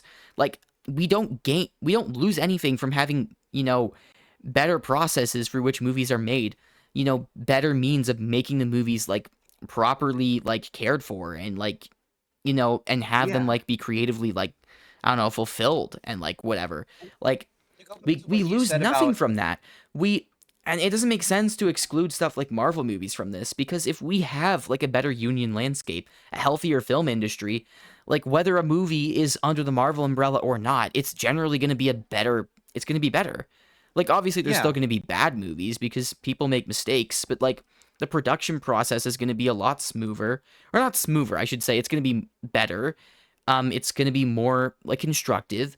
It's going to be more of a fun experience for everyone involved. And when people are having fun making the movies, and they usually are, and when they know they're in control, when they don't have these overbearing corporate overlords, they're going to have more fun even, and they're going to make better projects because they're going to imbue more of that into the projects. And this Yeah. goes for And anything that's part of an IP film. And now, don't get me wrong, I do want to clarify real quick. I think IP should practically be abolished. So I think that any studio should be allowed to make movies that like kind of build off like these sort of like famous settings like Marvel or DC or Star Wars. I think that would be incredible because I want to see what different people have like to bring to the table. Like at the end of the yeah. day though, Marvel is just an IP. Like the MCU is an IP, which yes, has a lot of like bad corporate connotations, but it is just like it's a brand, but it is also a world. It's like a framework for conceptualizing stories, like just like Star Yeah. Wars is. It's like a place where like you can create amazing stories. Like Andor, for example. We mentioned Andor. Andor is an Hmm. incredible use of the Star Wars setting to tell something like emotionally like revenant, or maybe not revenant, resonant is the right word. Yeah. To tell something emotionally resonant, something powerful, something meaningful with a lot of artistic value, a lot to say, and it's under the Star Wars umbrella. There's no reason why Marvel projects can't do the same. To an extent, they have. Guardians does that. To an extent, Black Panther does that. Both the movies. Eternals does that. To varying success. I again have my criticism of the story, but and there's other movies where this is where there's examples Yeah. of And this, and like even Deadpool and and Wolverine tries to address themes. You can debate on how well it does those. I think it's pretty good. And it addresses those yeah. pretty well. And And again, I like that I'm movie. But my whole and even point some of is the like there's so much like untapped artistic value if we simply accept that this isn't a lost cause from the start because it's a big IP, and we move towards a more equitable industry where like we're not giving it all to one company. We're letting filmmakers do what they want with it. Um, we abolish IP. We let people like play with the world as they wish. We see what comes out with it, the good and the bad, because at least it will be interesting. And we stop, and we stop having this pretense of like, oh, it's Marvel, so it's slop. No, it can be great. It can be wonderful, and you should be wanting it to be great. Like, even if you don't like Marvel and you don't have an interest, no one loses anything from movies being good and movies being like impactful and resonant. Like, this is what we want in the industry. We want strong unions. We want like strong, healthy environments for filmmaking. We want creative freedom. We want people to have the ability to go and take these stories and make beautiful things from them. That's what we want. We don't want to cast things aside and just permanently like condemn them to the dustbin of history for being cursed or whatever. Like, we can build off of this. We can make it better. We just need to focus our energy in the right places. Stop relying on the free market. Support unions, support creatives. Listen to them when they tell you what will make things better, and you will have a better palette of media to enjoy. You will have, maybe not even better, just a more robust, more healthy palette of media that's made through more healthy means. And you'll Yeah. feel better about that. You'll enjoy it more, even if it's not to your personal taste, because you'll know that the environment behind it is so much better. Like, Right, yeah, and on top of that, like, 2 things as well. One thing that was I was reminded of in all that is, another good example of a Marvel project that I think actually does do a lot of good, even though it kind of, like, stumbles in areas. I think Miss Marvel doesn't get a lot of credit for what it does, because basically that show is, like, nearly peak. Everything that drags it down is the 6-episode limit and the villains. Those are where all the issues from the show stem from. But when you take that away and you focus on what the show does right, it works very well. Even the stuff that it feels like should have been saved for season 2, mainly revolving around this Karachi subplot, it actually has a lot of merit to it because it brings a very real human perspective regarding like Pakistani identity following the partition, which by the way, I did not know what the fucking partition was until I watched Miss Marvel. That is a whole piece of history where, like, that affected thousands of human lives that I, a stupid American, was unaware was even a thing until I watched that show. So even when the Marvel stuff doesn't 100% stick the landing, it can still it can still be used as a springboard to not only show people things that they might not have known about otherwise, but also inspire them to look at things from different perspectives and histories. And on top of that, like you said earlier about the whole, that's exactly I what think I'm another, saying. These things are springboards. They're worlds, they're frameworks through which to like build stories upon, upon like these pre-existing things, like because they can be like built upon to like yeah, create like these resonant like sub stories and like stories that branch off, and like everyone should something I, have a part in doing that. Like this is why I'm going on record saying this, because I truly intend for this. um I'd have to obviously talk about it with like the people who I'm working on this with, but like the Jonathan Crisis, which is like a fictional universe I'm creating. It's like a fleshed out thing. We're trying to like do the world building for it right now, and we plan for about ideally about 20 books in the mainline series going across this story we have planned, and it's set in this world. And my intent right now is, okay, technically I will be trademarking the Jonathan Crisis, or I probably will, but only so that no one else does it first and then abuse it against people. So I'll just hold on to it and do nothing with it to enforce it, just so that like someone can't like just get it instead of me and then like use it to bully other people. If mhm, that makes sense. Basically what I yeah, want to do is I want to make it completely fine. I never want to enforce it ever, because I want people to take this world that we're putting out there and work with it. I want people to take right, this world and make their own stories with it. And I don't care if they profit off of it, because they're adding their own artistic input onto it. They're not plagiarizing me. Like, obviously, if someone fucking plagiarizes me and, like, wholesale rips off my writing, then that's a problem.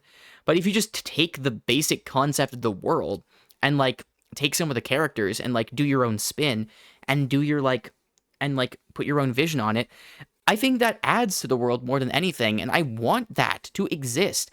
I don't want yeah. sole ownership of my work.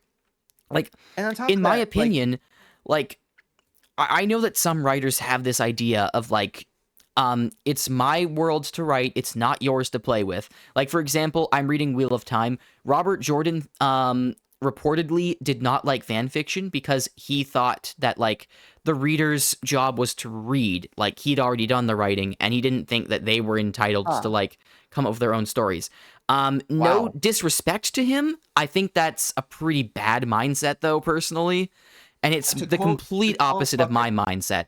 I to personally quote, think people writing fanfic of my work is one of the most aspirational things. It means my stuff resonated with someone so that they wanted to use it to create their own story. And they created something of value out of something I made. I think that's beautiful. That's what I yeah, want. for sure. And I think Because as well, I yeah, view is my work as a gift to the world. Like, to this quote, sounds to really quote, narcissistic, or not narcissistic, egotistical is a better way of putting it. It sounds like I'm kind of sniffing my own farts here, but I'm just saying, I think it's a gift. Like, I think I want to offer something to the world that's something that other people can use and build upon. I don't want to yeah, just have this thing shown to the world and then be like, nope, but it's mine. You can't play with it. It's only my toy. You know, that feels counterintuitive to the point of sharing it. I want people to work yeah, with it. I want people to build upon it. That is my aspiration. I would love it. It's beautiful to me. It adds to the. yeah. It can only add. It. No one can lose from it, in my opinion. Like Right. And that's I the big think as thing. well, Sorry, go on. I and I just think wanted to finish that point. yeah, and so I have a few things to say, but I think one of the things, yeah, when it comes to, so first off, in regards to that author, to quote, like in this idea of like it's the reader's place to read and not create in relation to his stuff. To quote an Anthony Gramuglia video, I think this is an ass backwards take. Just wanted to get that off my chest.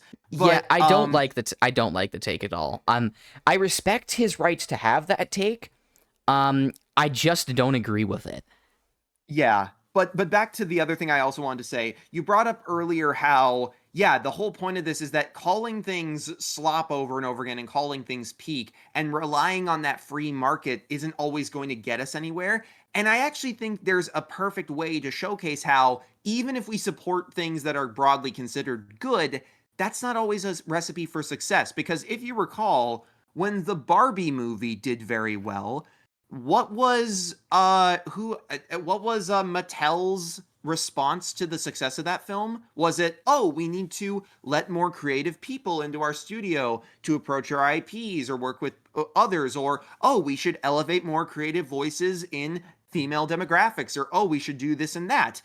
No, their response was Barbie was successful. Barbie is a Mattel brand.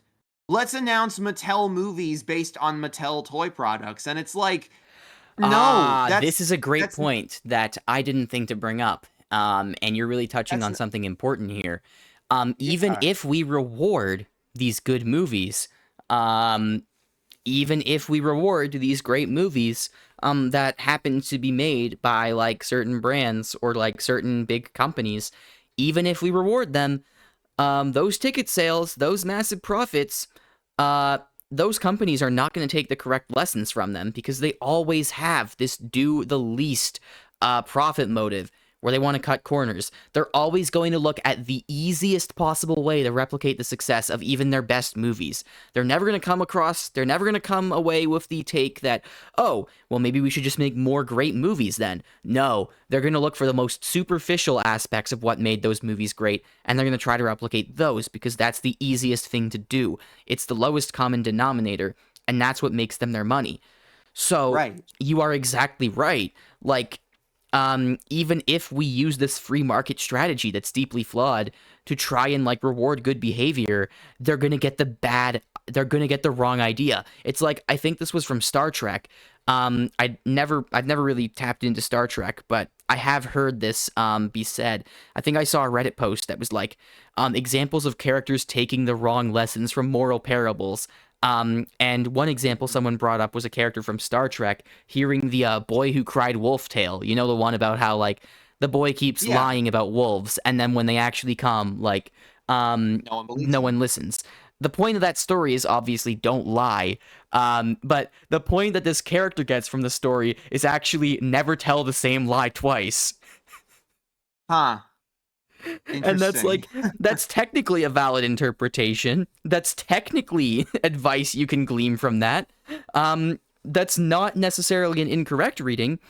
And that's kind of the same thing that these corporations will do with like their successful movies. They'll look at the most superficial reason a movie could have succeeded and they'll replicate that.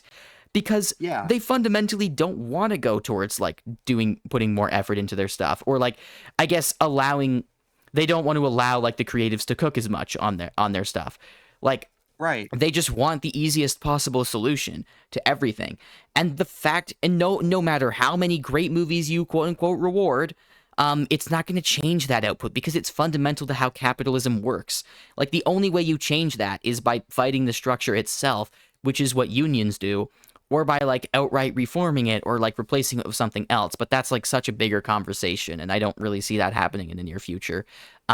Yeah. So for now, we just want to rely on like union action and like trying to make the place as equitable as it can be under this current system. But like, if we just free market like raw dog this bullshit, it's not gonna work. Like, I'm sorry to tell you guys. Yeah. I don't know if you wanted to add 100. anything onto that point, but Well, yeah, yeah. no, I agree. I think it's one of those things where with like the state of, and there's actually, yeah, I know I tend to take a lot of quotes, but there's another quote I've just remembered. I saw a High Top Films video talking about Thunderbolts and how he genuinely liked the movie and appreciated what it did.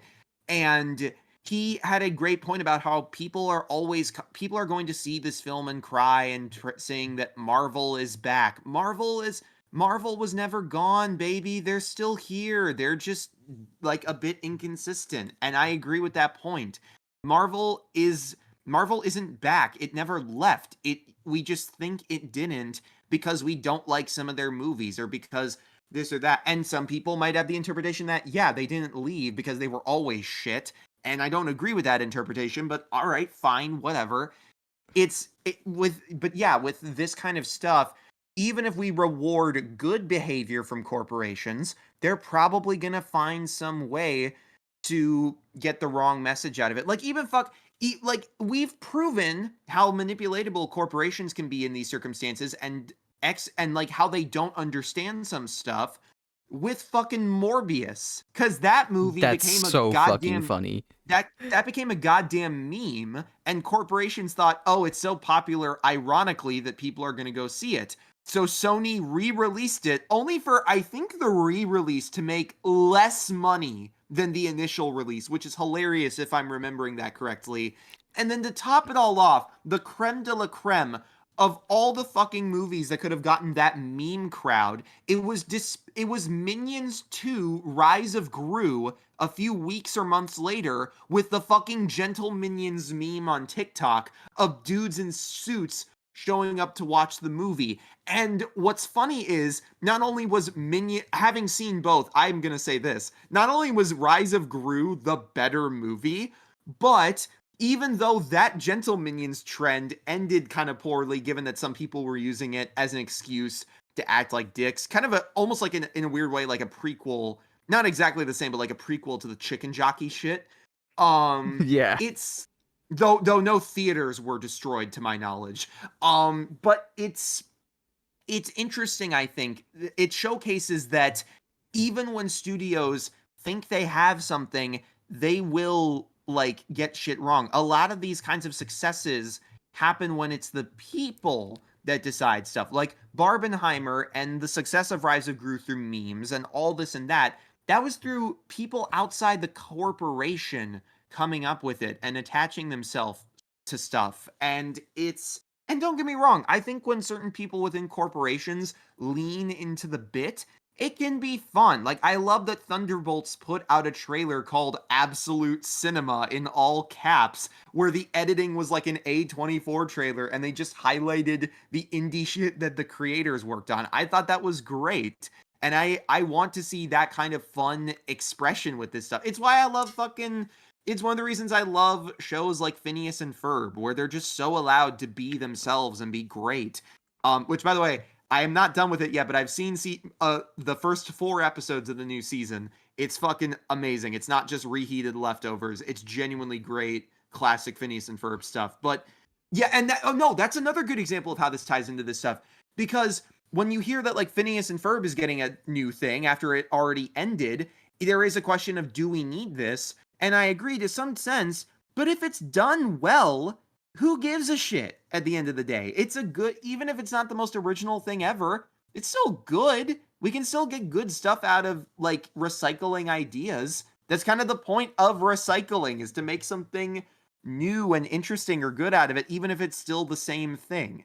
Even if it stays the same thing, to keep using it, to not just throw it out to pasture just because it seems like we've used it all.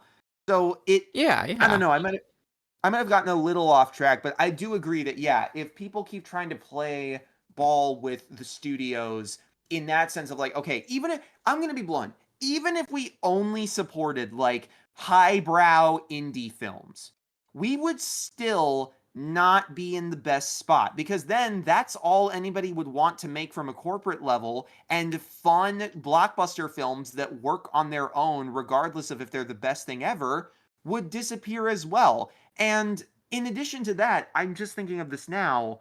Um, wait, fuck, where was I going with this? I had a train of thought. Um, but yeah, with I also have to say this, by the way, guys. Like, some people really need to hear this. A24 is not a perfect company.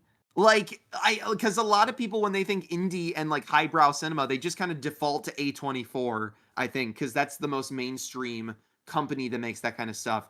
Guys, A24 makes mistakes. Not all of their movies are the biggest smash hit. And if you want proof of this, look at Civil War, not the Captain America movie, just the film Civil War, which was advertised, which when it came out, now I haven't seen the film. It could be great for all I know. But when it came out, it confused a lot of people, because what, judging by the trailers, they thought it was like, oh, this is going to be some genuinely interesting commentary on like what America is headed toward, even if it's fantasized. But then when the actual film was really, I believe, about like the apathy that war photographers end up gaining through their job, and like their indifference to crazy shit going on because of the trauma, or like the chaos with it all.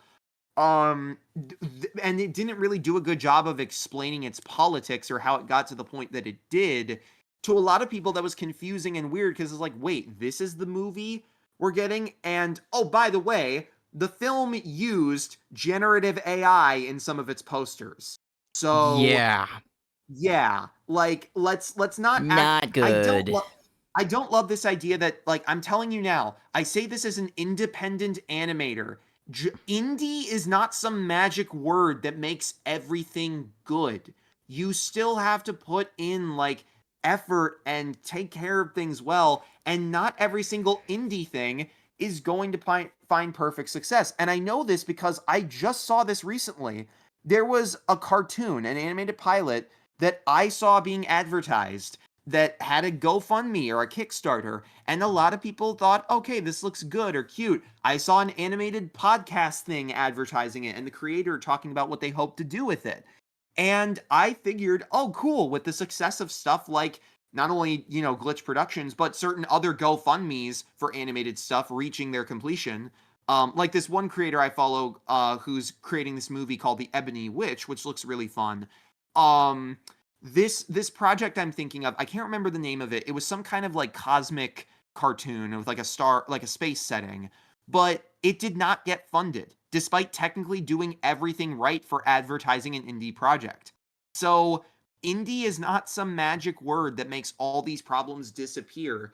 And even if Marvel was indie, that doesn't mean the films would just be automatically good.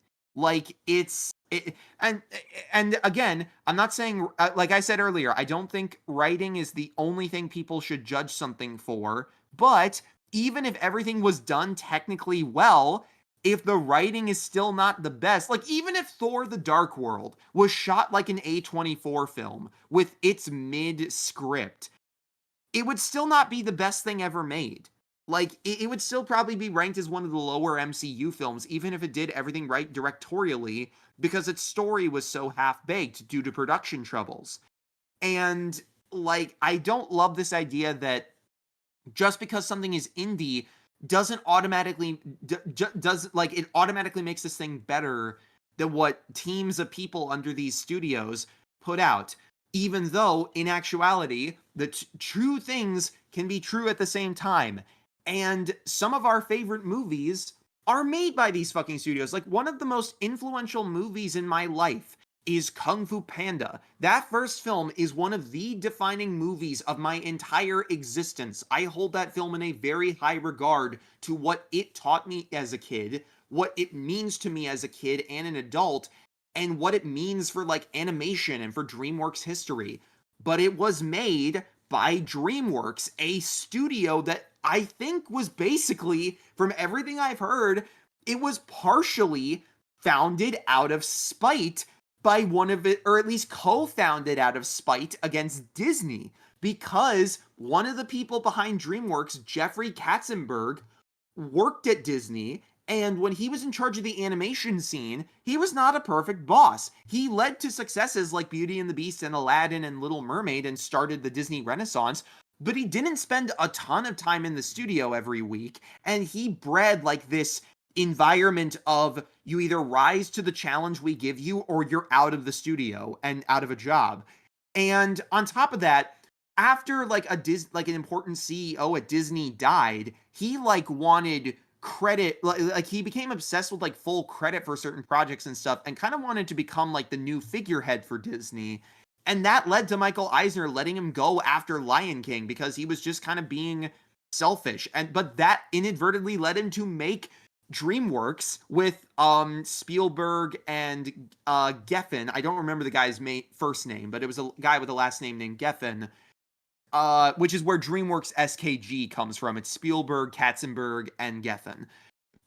But yeah, that's kind of my point, is that Kung Fu Panda, a peak movie, in my opinion, same as the How to Train Your Dragon franchise, which I think is my favorite trilogy ever made. Those are some of my favorite animated films of all time, and they were made by a studio that was technically founded out of spite, by a studio that still makes corporate decisions, even if it has art as a key forefront of its stuff. Like, not And every single... I mean, for me, Yeah, there's go ahead. also The Mitchells versus the Machines. I thought was a greatly like Yes. moving movie. That's by Sony, which we were complaining about the corporate side of Sony early on in this podcast. Yeah, They also made the 100%. Spider-Verse movies under their belt. Right. So again, just being affiliated with this brand doesn't mean the movie's going to be shit, you know? Yeah, Um and exactly. for other examples, um there's yeah, like there's DreamWorks. DreamWorks has made some incredible movies. Pixar has made some incredible movies despite the fact that they're under Disney, and they also have made a lot of quote unquote slop. I don't know if I'd ever really describe a Pixar movie I as like I wouldn't lame even or I wouldn't boring, even but I wouldn't even call Cars 2 slop, and that's a film that a lot of people think is Pixar's worst. Even I wouldn't call that movie slop at all, because I despite wouldn't its call it in slop because it's a fun it's like a fun it's like a peak fun bad experience in my Yeah, opinion. and there's and what's funny is, even though it's technically like a bad film, it still has a lot of effort put into it, because the animation and action in that movie is unironically great. Like, it's got so much Yeah, good shit right? in it, despite being such a like conceptually like what the fuck kind of film, that I can't even call it slop, because like this has effort put into it. And even here's another good example. I remember this earlier. I was thinking about bringing it up earlier. Have you heard of the adult cartoon Xavier Renegade Angel, perchance? I've never seen it, but I have heard of it. I have seen it now. It's on HBO Max for free. It's an old Adult Swim show from like the early 2000s, I think. And it's in CGI. Having seen it, it's so interesting how its visuals are complete dog shit. From an animation perspective, it's technically, in a weird way, garbage compared to the standards of other stuff.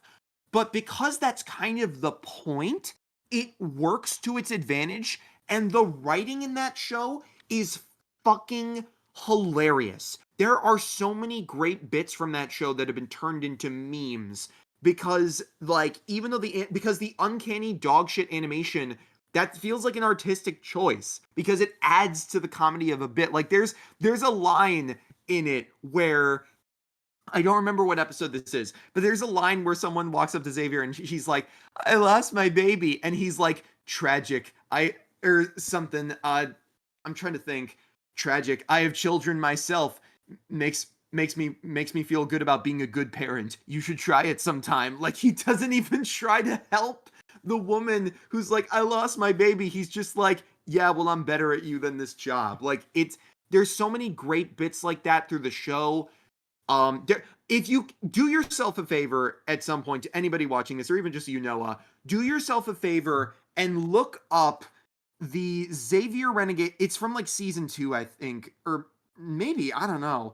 But look up the Xavier Renegade Angel, either the "Do you believe in God" conversation, or the it's like an argument he has with himself. There's a scene of two Xaviers where they're arguing back and forth with each other and basically making what feels like your mom jokes for most of it. It's not just that, but that's the vibe it is, and it still works. So like the point is, even when something is like absolutely, it just goes to show you never know like how crazy this stuff is. Like not every single animated thing made by a corporation is slop, and not every single indie thing is Murder Drones or Amazing Digital Circus or the next 2D thing. And I will say as well, as much as I want to see more 2D animated films in Western media, I'd love if we went back to more 2D. I I don't want 3D to stop. I don't love this idea that like 2D is automatically superior just because 3D films are made more. No, it's that like, and this is coming from a 2D animator. I don't want to give up 3D As because a there's some 3D amazing. animator, I agree with you because Yeah, it's my fucking you know, if we stop yeah. making 3D animated stuff, that's kind of my entire passion Yeah, fucked. and honestly, you're in a better position than me right now, at least if you want to get jobs with that shit. Because I will say this, I am in agreement. I have seen multiple animators talk about this on Blue Sky. The animation job market right now is absolutely borked. It is fucked beyond belief right now. There are Yeah, no jobs. I would It's say so it's not bad. even cooked is not a word that is good enough to describe it. It's like it's toasted. It's completely roasted. Yeah, and Like so that's the vibe that I've been getting. and that kind of actually circles back to the point you were making of how, like, hey, here's a good example of something that could be changed for the better. Something that this is why I hate these fucking animators are so lazy. Cartoons then versus cartoons now. It's like every single time I see one of those people talking about, like, why is this animated show not the same style as this animated show? I'm like, first of all, not every show is the same style. Get the hell over it. And second of all, gee, I don't know. Maybe because, as we've already discussed like a billion fucking times, it's because people in this industry are getting mistreated. It's the same thing as on Twitter. The same fucking like, why does this $215 million movie look like that? Because fucking VFX animators are treated poorly. We've been over this like 20 fucking times, and nobody has done enough of like a big change for it. Push for change for this shit, and you won't have those $250 million movies that do this and that. Because I'm sick of this fucking merry-go-round of like, we just keep saying the $250 million movie with an out of context bad green screen shot. Why does it look like this? 20 articles like, we've been known this. VFX people get screwed over. We should do something about this. Nothing happens. Rinse and repeat. It's so fucking frustrating. Like, I agree with you. Instead of constantly going back and forth on this like slop shit, just like let's talk about more unions and actually fixing shit. Please. Like, oh god, I went off there. That pissed me off more than I thought it did. But No, yeah, understandably that so, because it's a ridiculous circus. It's it's it's just it, it's not a circus I'd call amazing. Let's just say that. no, 100%. But it is digital. It's definitely a digital thing so far. So, But is it the? uh, and on that note, yeah, I don't really have much else to say, but yeah, I think this has been, yeah, unless you have other stuff you want to discuss before we start. close it Yeah, I out. mean, I think I'm ready to wrap up as well. We've been going for about 3 hours, so that's a really good episode, podcast episode length. Yeah, I mean, It's shorter than our usual conversations where we just prattle on about. Real. We prattle on about what we're working for 5 minutes, and then we're like, "Do you think X and X something something Thunderbolts? What about this thing with real world politics?" Like we just go off onto the most like. Yeah, dead Sometimes it's fucking related. ass. Yeah. The Um, I guess the main thing I just want to end off on this, just to summarize, like, push for actual change, man. Like, yeah, instead of having these arguments dismissing entire, like, you know, dismissing entire, like, studio's output as just slop because you don't like them, and, like, acting like there's no creative value. Look for the creative value in these things and make change to make those things brighter. Okay? It's like, yeah, I have a great metaphor I just thought up on the spot for this. I'm really proud of this. So when you look up in the night sky and you see pinpricks that are the stars, in the infinite blackness of space, you don't look at the blackness of space. You don't look at the empty expanse and just be like, wow, that empty expanse is so fucking boring. It fucking sucks. No. You look at the stars. You look at the pinpricks of what's beautiful, and you say, I wonder how I can make those brighter. And obviously, in this that's case, you can't really make the stars brighter. That's kind of out of your control. But as a right. metaphor, But it works for this yeah, sort of industry thing where, like, you can organize and, like, donate to unions and, like, here's what I'm trying to say. Look to the creatives in the industry and support them because they want things to be good just as much as you do. It doesn't matter if it's Marvel, if it's DC, if it's Star Wars, if it's Star Trek, if it's fucking Mission Impossible, if it's James Bond, if it's I was gonna say Harry Potter, but that's kind of its own beast considering all the J.K. Rowling stuff. But right. if it's We don't Lord of have the enough time Rings, for a fucking art versus artist if it's conversation. fucking Lord of the Rings, if it's fucking, I don't know, The Wheel of Time, I'm running out of media properties. Um, Yeah. who cares, right? Like, no matter what umbrella it technically exists under, the creatives in this industry want it to be good as much as you do, if not more, because it's their lives. They commit themselves to this stuff. They care about this stuff. So look for them, look at the bright stars that are shining, and ask what can be done to make them shine brighter, to stand out amongst that infinite void of darkness. I agree. Yeah, it's. I got nothing else to say.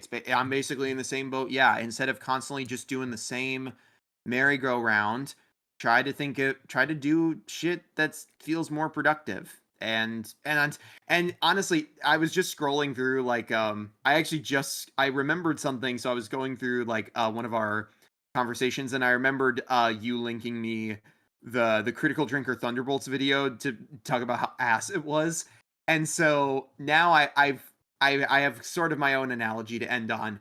If it gives you the Marvel cringe, then just leave it alone and move on to something better already, for fuck's sake. Like I don't know. Maybe there's something there, but That's not probably even not really the. a metaphor. That's just a desperate plea at this point. Actually, yeah, that's a good way to put it. It's just like a please, I beg you moment. But That yeah, video gave me the I critical drinker cringe, as one comment put it. yeah, the critical drinker cringe. That's a good way of putting it. Yeah. I think that works. As a Scottish listen, drinker, we're both Scotsmen in a sense, even though I barely acknowledge my fucking Scottish heritage most of the time. As a Scottish descent man, I guess. I'm telling you now, man, this is not the Scottish way. In a world of critical drinkers, be Flynn McAllister. Only a probably no one's gonna get that reference, but I don't give a shit. That's the I'm Anyway, Scottish guy from, like, that one Power Rangers clip, right? yes, Flynn McAllister from I'm gonna fucking RPM. link that in the video. Bet. Great, please do so. It's amazing if you have, even if you're not a fan of Power Rangers, watch it. I promise it's worth it. If you want to watch But something that's yeah, not slop, watch the one clip of Flynn McAllister yelling, I'm Scottish! Correct. It's amazing in and out of context. I mean, that's highbrow art right there. I mean, I think that's where we end the debate. Yeah. All right. So, yeah, in that case, I'm ready to just close out if you are. Yep, same here. This has All been a right. I great guess discussion, honestly. Yeah. It yeah, went to yeah, I places I guess didn't expect it to go, but like it all ended up serving the point, which is nice. yeah, I think for the most part it stayed relatively focused. There were a few things that like dragged on a little off course, but it all came back around to the context. If I'm remembering correctly. So all of it did kind of serve the whole, even if it splintered off in a few directions. And hopefully that's what the Hopefully rest that's of what the this MCU looks like in a few years. exactly. I It's mean, actually I all been do a have very clever layered metaphor from the start. Like we actually deliberately planned this. This entire yeah. this entire podcast was actually scripted. All the words that we've been reading came from a carefully Yes. written screenplay. So Exactly. My stutters, your multiple usages of the word like, we totally scripted all of it down in Word and through a Google Doc. It was planned from the start like the fuck, I feel like I had a really good expanded universe joke here for a second and then I that was completely just actually brain also farted. scripted. That was also scripted. It was meant to be. It was like that Marvel kind of like, oh, that sounded so much better in my head kind of humor. We put that in very deliberately. Yes. Anyway, yeah, I guess is this the time for last minute plugs or did we kind of already do that Yeah, sure. earlier? Why not? Yeah, I'll just throw out my basic stuff. Yeah, I'm American Elephant. Call me Kevin. Thanks for having me. Follow me on my YouTube channel. I'm at Elephant Power Productions. If you like the stuff I have to say, you might like my overly edited Kev Talks videos or my animations because I do like making. And this kind of ties into what you said earlier about IP. A lot of what I want to make on my channel is fan animations. So yeah, I hope and to tell stories in pre-existing universe with like fan ideas and originality. So maybe if you like what I had to say about that stuff, you might like the animations I've already created. I'm on Instagram as American Elephant Insta, DeviantArt is American Elephant. I got a Wattpad under the same name, Blue Sky as well. I got a website, elephantpowerart.com, if you want to see some of my stuff from college. And yeah, I think that's it in terms of my side of things. So yeah, this has been a great Yeah, and conversation. I This don't was really need to plug because you're already here. Like you right. know where I am. But Yeah. Sweet. yeah, So, please do follow Kevin on whatever you can follow him on because he's great. thank you. So And yeah. yeah. Thank you very much for watching. It's been a long one. It's been about as long as the last episode with Vex, but you know, um, it is what it is. Sometimes you get engrossed in the conversation. It just kind of that's how the cookie crumbles. That's how the cookie crumbles. Correct. Um, um, yeah. So, thank you very much for watching once again, and I'll see you all next time. We both will. Because I imagine this will not be the last time I have Kevin on the podcast. Oh, Um, I definitely want to do this again. Yeah, I'm sure. Especially if we got multiple people. I think that'll make shit even more interesting with like the perspectives and 100%, even 100%. the comedy potential as well. Like there's Oh so many yeah, people it's we could great. Like bring in. some of those old Hunger Games live streams had like multiple people on them, and I think we We should should do do those again. There yeah, was one we should Among try Us to lore read aloud, which is people who frequently hmm. follow this will know what that is. Um, uh, and there were like three people on it, myself, A, and LBP, and the chemistry was just off the charts, I like I the also back and forth. But I yeah, also have a I also have a recommendation. I think it would be really funny if we did like a try not to laugh challenge where we share clips back and forth between however many people we have. Like we take turns sharing memes we found, regardless of if we've seen them or not, to try and make each other laugh. I know it's difficult without like the face that's a good cam one. a Yeah, lot a lot of the time. that's a good idea. I have no problem doing that on face cam. Like that's one of those cases where I'm like, oh, I'd love to do that because then you can see my just trying to keep it together. Yeah, yeah, um, yeah. Anyway, yeah. For the last time, thank you guys for watching, and we'll see you next time. Bye. exactly. Take care.